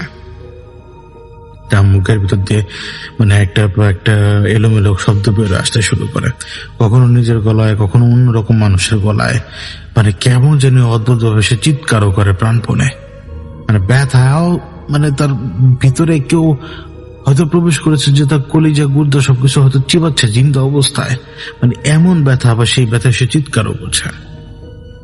এখন সেলিম তাকে চাপড়ে ধরে রাখার চেষ্টা করলো শান্ত করার জন্য। বলয়ের শরীর তখন এমন ভাবে কাঁপছিল যে মনে হচ্ছিল মানে হাড় গুলা যত রয়েছে সমস্ত হাড় ভেঙে যাবে যে কোনো সময়। আর ওই গঙ্গানি শব্দ তো বেরই হচ্ছে বারবার, মাঝে মাঝে ওই শব্দটা ওই যে চেঞ্জ হয়ে যাচ্ছে অন্যরকম মানুষের মতো। বুড়ো মাঝে কিন্তু আর দেরি করলো না, সে সবাইকে বললো যে বাইরে বাইরে, এখান থেকে এক্ষুনি বাইরে। সেলিম আর ঝিনু মিলে বৈঠাটায় নিজেদের হাতে তুলে নেয়। তারা কিন্তু কাঁপছে ঘটনার যে অবস্থা। নৌকা ধীরে ধীরে ঘুরলো খালের মুখের দিকে। পেছনে বাঁশঝাড়ের অন্ধকারে সে লাল দুটা চোখ তখনও ওই জায়গায়, কিন্তু এইবার কিন্তু সেটা আরো একজনও দেখেছে, সেলিমও দেখেছে। আবার সেলিমের পর পর ওইটা আবার ঝিনুও দেখেছে, কিন্তু একদম স্থির। ওরা যে বের হয়ে যাচ্ছে মনে হচ্ছে ওই চোখ দূরে সেটা দেখছে, কিন্তু বাধা দিচ্ছে না কোন রকম। যখন খাল থেকে বের হতে না হতেই নৌকা একেবারে ধপাস করে যে পড়ল মূল নদীর সামনে। আর তখনই যে জগতের ভিতরে তারা ছিল এতক্ষণ, ওই জগতে থাকার কারণে তারা বুঝতে পারে নাই যে তারা এখন কোন জগতে এসে পড়ছে, কোন ভয়ঙ্কর অবস্থায়। নদী এখন মারাত্মক রকমের পাগল। ঢেউ যে ঢেউ, নৌকার গায়ে যে ঢেউ পড়বে, নৌকা উল্টে যাওয়ার মতো অবস্থা এখন। ওই খালের ভেতরে তারা টেরই পায় না যে বাইরের দুনিয়া কত ডেডলি হয়ে গেছে ততক্ষণে। উপরে যে ছাউনির মতো বাঁশ যে দুই পার দিয়ে ঘিরে রেখেছিল, সেটাও তাদেরকে টের পাইতে দেয় নাই যে উপরের অবস্থা কেমন। বৃষ্টি আরো জোরে, আকাশ থেকে যেন পানি পড়তেছে রীতিমতো, আর বুলেটের গতিতে পানি পড়তেছে। বুড়ো মাঝি তো হাল ধরে রাখার আপ্রাণ চেষ্টায়। সে কুল যে কুল, নদীর যে কুল, এই কুল ঘেঁষে যাওয়ার চেষ্টা করছিল, যেখানে স্রোতের তেজ হিসেব অনুযায়ী কম থাকার কথা। এখন সেলিম আর ঝিনু তারা বইটা তো বাইতে লাগলো যতটুকু শক্তি ছিল তাদের, কিন্তু তাদের চোখ বারবার চলে যাচ্ছিল পানির দিকে। ভয়, পানির ভয়। যখন মৃত্যুর ভয় ধরে, মানুষ সব ধরনের ছায়া দেখতে পায়। ওরা যতবার পানির দিকে তাকায় ততবারই আতঙ্কে ওদের শরীর কেমন জানি করে ওঠে, কারণ ওরা ভয় পায়। ভয়। এখানে আরো এক অদ্ভুত ঘটনা ঘটছিল। নদীর তলদেশ থেকে উঠে আসছিল বিশাল বড় বড় বুদবুদ। মনে করুন যে একটা তিমি মাছ হয়তো হাওয়াটা ছাড়লো পানির নিচে, এবং সেইটা পানির উপরে এসে বুদবুদ আকারে ফুটছে। ছোট ছোট বুদবুদ নয়, এইরকম প্রচন্ড বৃষ্টি, প্রচন্ড ঢেউয়ের ভেতরেও ওই বুদবুদ কিভাবে তলদেশ থেকে আসে। কোথাও বড়, আবার কোথাও খুব ছোট। একেবারে এমন শব্দে ভাঙতো, শব্দটা হইতো যেন বুম করে কোনো প্রাণী হয়তো নিঃশ্বাস নিচ্ছে তাদের আশপাশে। আর যখনই ওই বুদবুদ ফাটে, পচা একটা গন্ধ বেড়ে আসতো, পুরান মাছ পচা গন্ধ। কতখানি তীব্র হতে পারে এটা আপনি না শুকলে বুঝতে পারবেন না। ঝিনু সম্ভবত প্রথমে ছায়াটা দেখেন পানির নিচে। কিভাবে? আতঙ্কিত চোখ অনেক কিছুই দেখে। অন্ধকারের মধ্যে স্পষ্ট বোঝা যাচ্ছিল একটা বিশাল অবয়ব নড়ে নৌকার পাশ দিয়ে। আকারে সেটা একদম বড় কোনো মাছ বা কুমির বললেও ভুল না, এরকমই লম্বা একদম, কিন্তু তার সাথে আবার কোথাও যেন মানুষের অবয়বের একটা আভাস আছে। হাতের মতো কিছু একটা, পায়ের মতো কিছু একটা, কিন্তু সবকিছু কেমন জানি বিকৃত, কেমন জানি অস্বাভাবিক রকম সবকিছু। আর ঝিনু কেঁদে ওঠে রীতিমতো, মুখ চাপা ধরে নিজের হাত দিয়ে। সারা শরীর তার কাঁপুনি দিচ্ছে তখন। কি একটা অবস্থার ভেতর দিয়ে তারা যাচ্ছে সেটা হয়তো অন্য কাউকে সে বোঝাতে পারবে না। সেলিমও কিন্তু একবার দেখে, আর তার তাকানোর সাথে সাথে তার মুখ দিয়ে কিন্তু একটা চিৎকারের মতো অবস্থা বেরিয়ে আসছিল। কিন্তু যখন মুখ চাপা দিয়ে ধরে, ওই ইমোশনে চোখ দিয়ে পানি নামে তারও। সে চোখ সরাই নেওয়ার চেষ্টা করছিল, কিন্তু পারে নাই।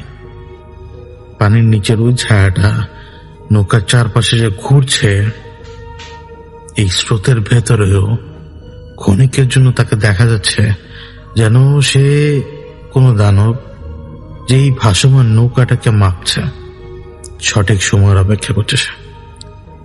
দুইজনে ওই সময় এমন ভাবে হাল প্রায় ছেড়ে দিয়েছে যে ওই বইটা যে বাইবে তারা, ওই শক্তি ওদের ছিল না। ওদের অবস্থা দেখে, বৃষ্টির শব্দ, আবার বলাইয়ের ওই রকম অবস্থা দেখে, আবার নদীর এই গর্জন, বুড়োর অবস্থা তখন খারাপ, কিন্তু তারপরও সে একদম রক সলিড। তার চোখে ভয়, স্পষ্ট ভয়, কিন্তু হাত কাঁপছিল না বাকি সময় মতো। অভিজ্ঞতা তাকে বলে যে এই পরিবেশে শান্ত থাকতে হবে। শান্ত, সে প্রাণপণ চেষ্টা করছিল নৌকাকে একদম এই যে পার ঘেঁষেই নিয়ে যাওয়ার জন্য, কিন্তু স্রোতের যে টান, এই টানটা না অদ্ভুত রকমের আজকে মারাত্মক। মুখে বিড়বিড় করে কি জানি বলল সে অবিরাম, মানে আয়াতের মতো শোনা যায় কিন্তু পুরনো কোনো আয়াত বা কোরআন শরীফের কোন আয়াত বুঝা একদম মুশকিল। মানে তার বিড়বিড়টা মোটামুটি বুঝতে পারা গিয়েছিল। বলাই তখন নৌকার ভেতরে ছটফট করছে, ও চিৎকার আস্তে আস্তে বাড়তে শুরু করেছে। ওনাদের অবস্থা এরকম যে ওনাদের কানে সহজে সব কথা ঢুকছে না। তখন বৃষ্টি বাতাস বাদে এমন একটা অবস্থা হয়ে গেল বলাইয়ের যে এক মুহূর্তে সে নিজের গলায় কান্নাকাটির মতো করে চাষা বাসা নামারে, পরের মুহূর্তে আবার কেমন যেন অদ্ভুত ভাবে বলতো যে তোরা কেউ বাঁচবি না, বিভিন্ন রকমের কথা। ওই সময় নৌকা তো কুলের দিকেই, কিন্তু কিসের জন্য একটা মারাত্মক রকমের ধাক্কা লাগে নৌকার তলদেশে। এদিক ওদিক ধাক্কা লাগে, এক একজন পড়ছে, নৌকাও কাঁপা উঠছে রীতিমতো। এখন শুধুমাত্র পানিতে পড়া তাদের বাকি ছিল। সেলিম আর ঝিনু নৌকাকে তো ধরলো কোন রকম, দুজনেই মানে বুড়ো মাঝির উপরে চিতে গেল মুহূর্তের ভেতরে। কিন্তু পানির নিচে কিছু একটা যেটা খুব বিশাল শক্ত জিনিস, যেটার সাথে নৌকার তলদেশে ধাক্কা লেগেছে। কিন্তু এই নদীতে এত বড় পাথর বা গাছাগুড়ি থাকার কোনো কথা না। বুড়ো মাঝি ভালো করে জানে যে নদীর এই প্রতিটা ইঞ্চি কিরকম পাড়ের, কারণ এইখানে এরকম বড় মোটা গাছাগুড়ি রাখা মানে ওই মুহূর্তের ভিতরে সেটা নদীর গর্ভে চলে যাওয়া বা আরো দূরে চলে যাওয়া ভেসে ভেসে। তো নৌকা তো থামলো হঠাৎ, এখন আটকে তো রয়েছে তলদেশে কোনো কিছু থাকার কারণে।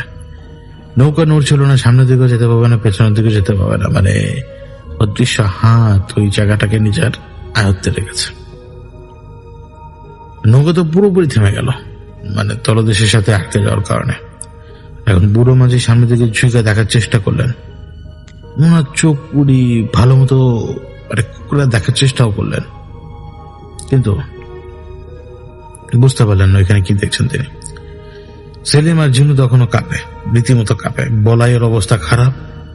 আর ওই সময়ই বাতাস একদম থেমে গেল হুট করে। এটা এমন এক ফেনোমেনা যেটা কেবল নদীর পাড়ে মানুষজন দেখে, আর সেটা দেখার সৌভাগ্য আমার নিজেরও হয়েছে। বাতাস একদম থেমে গেছে। যে বাতাস এতক্ষণ ঝাপটা দিয়ে চারপাশে বয়ে যাচ্ছিল, এক মুহূর্তে ওই বাতাসটা মানে মিলিয়ে গেল, বৃষ্টির সাথে সাথে গায়েব। যা প্রমাণ করে যে একটা ঝড় যাচ্ছিল তখন, মানে সাথে সাথে ওই একই সময়ও আকাশ থেকে বৃষ্টি পড়া বন্ধ হয়ে গেল। যেই জায়গাটা এতক্ষণ গজরা ছিল গর্জনে গর্জনে, ওই জায়গা না মারাত্মক রকমের অস্বাভাবিক নিস্তব্ধতা নামলো, যেটা সম্ভবই না। পানিরও তো একটা শব্দ রয়েছে, কলকল কলকল, কিন্তু চারপাশে নিস্তব্ধ। এতক্ষণ যে নদীর গর্জন আর ঢেউয়ের শব্দ, বৃষ্টির শব্দ এদেরকে একদম পাগল করে ফেলেছে, এই শব্দটা চলে যাওয়ার পর তাদের কানে শুধু আসে বলাইয়ের গোঙানি। তো সেলিম আস্তে আস্তে ফিসফিস করে বলে, এইটা কি হলো হঠাৎ? কেউ কিন্তু জবাব দেয় না। বুড়ো মাঝি কিন্তু তখনও মানে অবাক, তার ভিতরে একটা আশঙ্কা। এত বছরের অভিজ্ঞতায় নদীর মেজাজ সম্পর্কে তার অনেক ধারণা আছে, কিন্তু এমন আকস্মিক পরিবর্তন তিনি নিজে কখনোই দেখেন নাই। তারপর লক্ষ্য করলেন কি জানেন, পানি সরে যাচ্ছে। ভাটার মধ্যে যেরকম টান লাগে, ভাটায় টান পড়লে পানি যেরকম সরে যায়, নৌকার চারপাশে পানি নামতে শুরু করলো। তখন চোখের সামনে যে স্তর ছিল, ওই স্তরটা রীতিমতো ইঞ্চি ইঞ্চি করে কমতে শুরু করে চোখের সামনেই, তাও নদীতে। এমন কোনো কিছু স্বাভাবিক নদীতে ঘটে কিনা এই মুহূর্তে আমরা জানি না, কিন্তু আমি নিজে ওয়াহিদ তা দেখেছি। বিশেষ করে অনেক সময় বর্ষার রাতে বা বর্ষা বৃষ্টির সময় এরকম উত্তাল হয়ে ওঠে নদী। কিন্তু কি দেখেছিল বা কি ঘটেছিল তা তারা নিজেদের চোখের সামনে কিছু সময় পরে দেখবে। পানি সত্যি সত্যি ধীরে ধীরে চোখের সামনে ফুটে উঠে একটা দৃশ্য, যেটা দেখার জন্য ওরা কেউ প্রস্তুত ছিল না, কেউই প্রস্তুত থাকে না। তাদের নৌকা ঠিক নিচে তলদেশে ডুবেছিল আরেকটা নৌকা, বড় সড়ো একটা বালান নৌকা, যেমনটা ওই অঞ্চলে মালামাল বহনের জন্য তখন ব্যবহার করা হতো। কাঠের গায়ে শ্যাওলা জমে একদম পুরো হয়ে গেছে, মানে শ্যাওলা আপনি স্ক্রেপ করে নিয়ে খেতে পারবেন, এরকম মোটা বহুদিনের পুরনো ডোবা নৌকা, মানে যে অবস্থা হয় এরকম নৌকার, ওই অবস্থা সেই নৌকার। তখন ওই যা বললাম, চারপাশ শান্ত। এই যে মারাত্মক বৃষ্টির ভিতরে না হুট করে একটু চাঁদের আলো আসলো, চাঁদের আলো, এবং সেই অল্প আলোতে বুড়ো মাঝি সহ বাকিরা দেখলো যে নৌকাটার হাল ভাঙা, গুলো এর একটা অংশ দুমড়ে মুছে আছে, যেন কোন রকম প্রচন্ড আঘাত পেয়েছিল, ভেঙে গিয়েছিল, এবং বহুকাল আগে। তো নৌকার ভেতরে যে জায়গাটায় জমাট অন্ধকার, ওই জায়গার ভিতরে কিছু একটা নড়তে তিনি দেখলেন। তো তার মনে হলো সেটা হচ্ছে তার চোখ। কার চোখ? কিসের চোখ? যে এখানে তাদেরকে ভয় দেখাচ্ছে, হয়তো তারই চোখ। আর একটু ভালো করে তাকাতে বুড়ো মাঝে দেখলেন যে নৌকার তলে পড়ে আছে কিছু অবয়ব, মানুষের মতো, কিন্তু নড়াচড়া করে না। শ্যাওলায় পড়ে গেছে তাদের শরীরের উপরে। কারোর হাত উপরের দিকে, কারোর হাত এদিক সেদিক, এমন একটা অবস্থা যেন তারা নিজেদেরকে বাঁচানোর জন্য হাত বাড়িয়ে দিয়েছিল কোনো কিছুকে ধরার। যেন শেষ মুহূর্তে মানুষ যেভাবে বাঁচার চেষ্টা করে ওইরকম। কারোর মাথা বেঁকে আছে, কারোর মাথা অস্বাভাবিকভাবে এক কোণে বাঁকানো। ঝিনু আর সেলিমও তাকালো সেদিকে, আর তাকানোর সাথে সাথেই তাদের রক্ত জমে গেল একদম। এই বালাম নৌকা, এই ডুবে যাওয়া দেহগুলো এতদিন ধরে নদীর তলায় লুকিয়েছিল, কেউ জানতো না এসবের কথা। আর আজ এই ভয়ঙ্কর রাতে ভাটার টানে পানি সরে গিয়ে তাদের চোখের সামনে উন্মোচিত করে দিল এই পুরনো মৃত্যুর ডেরাকে। আর ঠিক তখন নিস্তব্ধতা ভেঙে ভেসে আসে একটা বিকট শব্দের বাঁচাও আর্তনাদ। গলাটা মানুষের মতোই, কিন্তু তার মধ্যে এমন একটা করুণ ভাঙা সুর ছিল যা শুনলে গা কেঁপে ওঠে, যেন বহু বছর ধরে পানির তলায় আটকে থাকা কোনো আত্মা শেষবারের মতো ডেকে উঠে, হয়তো সাহায্য চাওয়ার জন্য। বুড়ো মাঝে একদম চমকে উঠলেন। এতক্ষণে সব সাহস, সব ধৈর্য এক মুহূর্তে ভেঙে পড়ল তার সামনে। মুখ দিয়ে শুধু পেরিয়ে আসা আল্লাহ বলে এক চিৎকার। সেই চিৎকারের সাথে সাথে মনে হয় যেন প্রকৃতি আবার জেগে উঠেছে, তার সমস্ত রাগ, সমস্ত শক্তি নিয়ে। বাতাস ফিরে এলো আবার, আগের চেয়েও তীব্র বেগে। বৃষ্টি নেমে এলো আবার, একদম মুষলধারে, যেন আকাশ, বুঝে বললাম, ফেটে পড়েছে।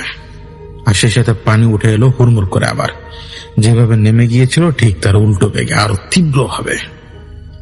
একটা বিশাল ঢেউ উঠলো নদীর বুক থেকে। ওই ঢেউটা যে তৈরি হচ্ছে, ওই অন্ধকারেও তারা দেখতে পায়। ফুঁসে উঠেছে নদী একসাথে তার পুরো শক্তি নিয়ে। আর এই নৌকাটা যেন দানবের সামনে ক্ষুদ্র একটা জীব। সেটাও আছড়ে পড়ে নৌকার উপরে। মুহূর্তের মধ্যে সব উলটপালট হয়ে গেল। নৌকা কাত হয়ে গেল একদিকে, তারপরে সম্পূর্ণ উল্টে গেল পানির ভেতরে। সেলিম, ঝিনু, বুড়ো মাছি, বলাই সবাই পড়লো পানির ভেতরে। তাদের যে চিৎকার চেঁচামেচি, ওই ঝড়ের গর্জনের ভিতরে না চিৎকার চেঁচামেচি গায়েব হয়ে গেছে। পানি তখন সবকিছু গিলে ফেলেছে। ঢেউয়ের তোরে সেলিম নিজেও তোলে যাচ্ছিল, পানি ভরে যাচ্ছিল তার নাকে মুখের ভেতরে। চোখের সামনে অন্ধকার ছাড়া কিচ্ছুই নাই। কোনো মতে হাত পা ছুড়ে বেঁচে থাকা মানুষ চেষ্টা করে, ওইভাবে সে চেষ্টা করেছে বেঁচে থাকার জন্য, কিন্তু অনেক কঠিন। পানির নিচে ডুবে যাওয়া সেই মুহূর্তে সেলিম যেন অনুভব করলেন কিছু একটা তাকে ছুঁয়ে গেল। ঠান্ডা, পিচ্ছিল, লম্বা কিছু একটা, যেন কোনো হাত অথবা হাতের মতো কোনো কিছু স্পর্শ করে সরে গেল তার পা থেকে। কিন্তু সেই মুহূর্তে বেঁচে থাকার তাগিদই ছিল সবচেয়ে বড়। ভয় পাওয়ার সময়ও ছিল না তখন। কতক্ষণ সে পানির মধ্যে হাবুডুবু খেয়েছিল সে নিজেও বলতে পারবে না। শুধু মনে আছে একসময় হাত ঠেকেছিল একটা গাছের শিকড়ে, কুলের একদম কাছাকাছি কোনো গাছের ঝুলে থাকা শিকড়ে। সে শিকড় আঁকড়ে ধরে কোনো মতে টেনে তুলেছিল নিজেকে পানি থেকে, হামাগুড়ি দিয়ে উঠে এসেছিল কুলে। সেদিন সে পড়েছিল অনেকক্ষণ, শ্বাস নিতে কষ্ট হয়, শরীর কাঁপছে ঠান্ডায় আর আতঙ্কে। বৃষ্টি তখনও পড়ছিল, কিন্তু সেলিমের মধ্যে তখন আর কোনো কিছু অনুভব করার ক্ষমতা থাকে না স্বাভাবিকভাবেই। রাতের ওই বাকি অংশটা সে কাটিয়েছিল, তাও কিভাবে তার মনে নেই। শুধু মনে আছে অন্ধকার, বৃষ্টির শব্দ, শরীরে কেমন জানি অনুভূতি, আর মাঝে মাঝে দূর থেকে ভেসে আসা ওই অদ্ভুত শব্দ যা ধীরে ধীরে রাতের এই ঝড়ের মধ্যে মিলিয়ে যাচ্ছে। তারা নিখোঁজ হয়ে পড়েছিল, যেহেতু রাতে তারা ফিরেনি কেউ। ভোর হবার পর গ্রামের মানুষ তাদেরকে খুঁজতে বেরিয়েছিল। নদীর পাড়ে কাদায় মাখা অবস্থা পাওয়া গিয়েছিল শুধুমাত্র সেলিমকে। শরীরে প্রচন্ড জ্বর, শরীর কাঁপছে তার, আর চেতনাহীন সে। ওই পুরো মাঝি, ঝিনু আর বলাই, তাদের আর কখনো কোনো খোঁজ পাওয়া যায়নি। নদী তাদেরকে গিলে ফেলেছে, ওই ঝড় তাদেরকে গিলে ফেলেছে। একেবারে চিরকালের জন্য তাদের কোনো অস্তিত্ব নাই, না মাটি দেওয়ার জন্য, না তাদেরকে আরেকবার দেখার মতো কোনো অস্তিত্ব তাদের নেই, থাকার কথাও না। নদী যদি কাউকে গিলে ফেলে, সহজে কি তাকে পাওয়া যায়? পাওয়া যায় না। সেলিম সেদিন বেঁচে ছিলেন, আর ওই রাতের পর ওই পানির কাছে গেলেই তার শরীর কাঁপে। জমাট বদ্ধ পানি দেখলে এখনো তার শরীর কাঁপে, আর ওই দিনের কথা তার মনে আছে। এবং আমি আপনাদেরকে বলতে চাই, ঘটনা এটা এখানেই শেষ।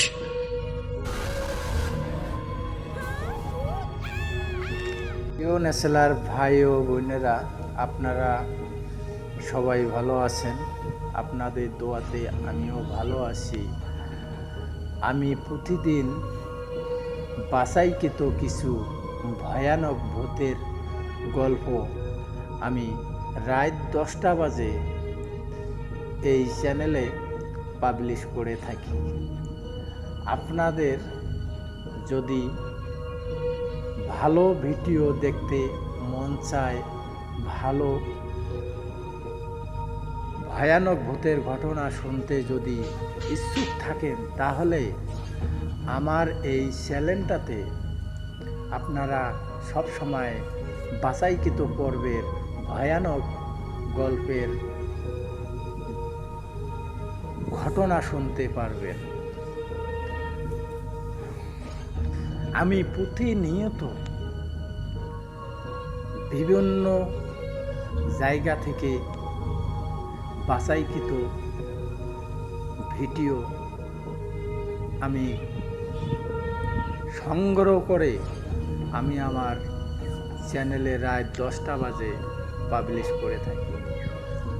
আপনাদের যদি আমার এই ভিডিও ভালো লাগে থাকে, তাহলে আপনারা আমার পাশে থাকবেন, আর আমার চ্যানেলটাকে দয়া করে সাবস্ক্রাইব করে দেবেন, পারলে শেয়ারও করে দেবেন। আসসালামু আলাইকুম। হিন্দু ভাইদেরকে আদাব। আপনারা সবাই ভালো থাকবেন, আপনাদের জন্য আমি দোয়া করি।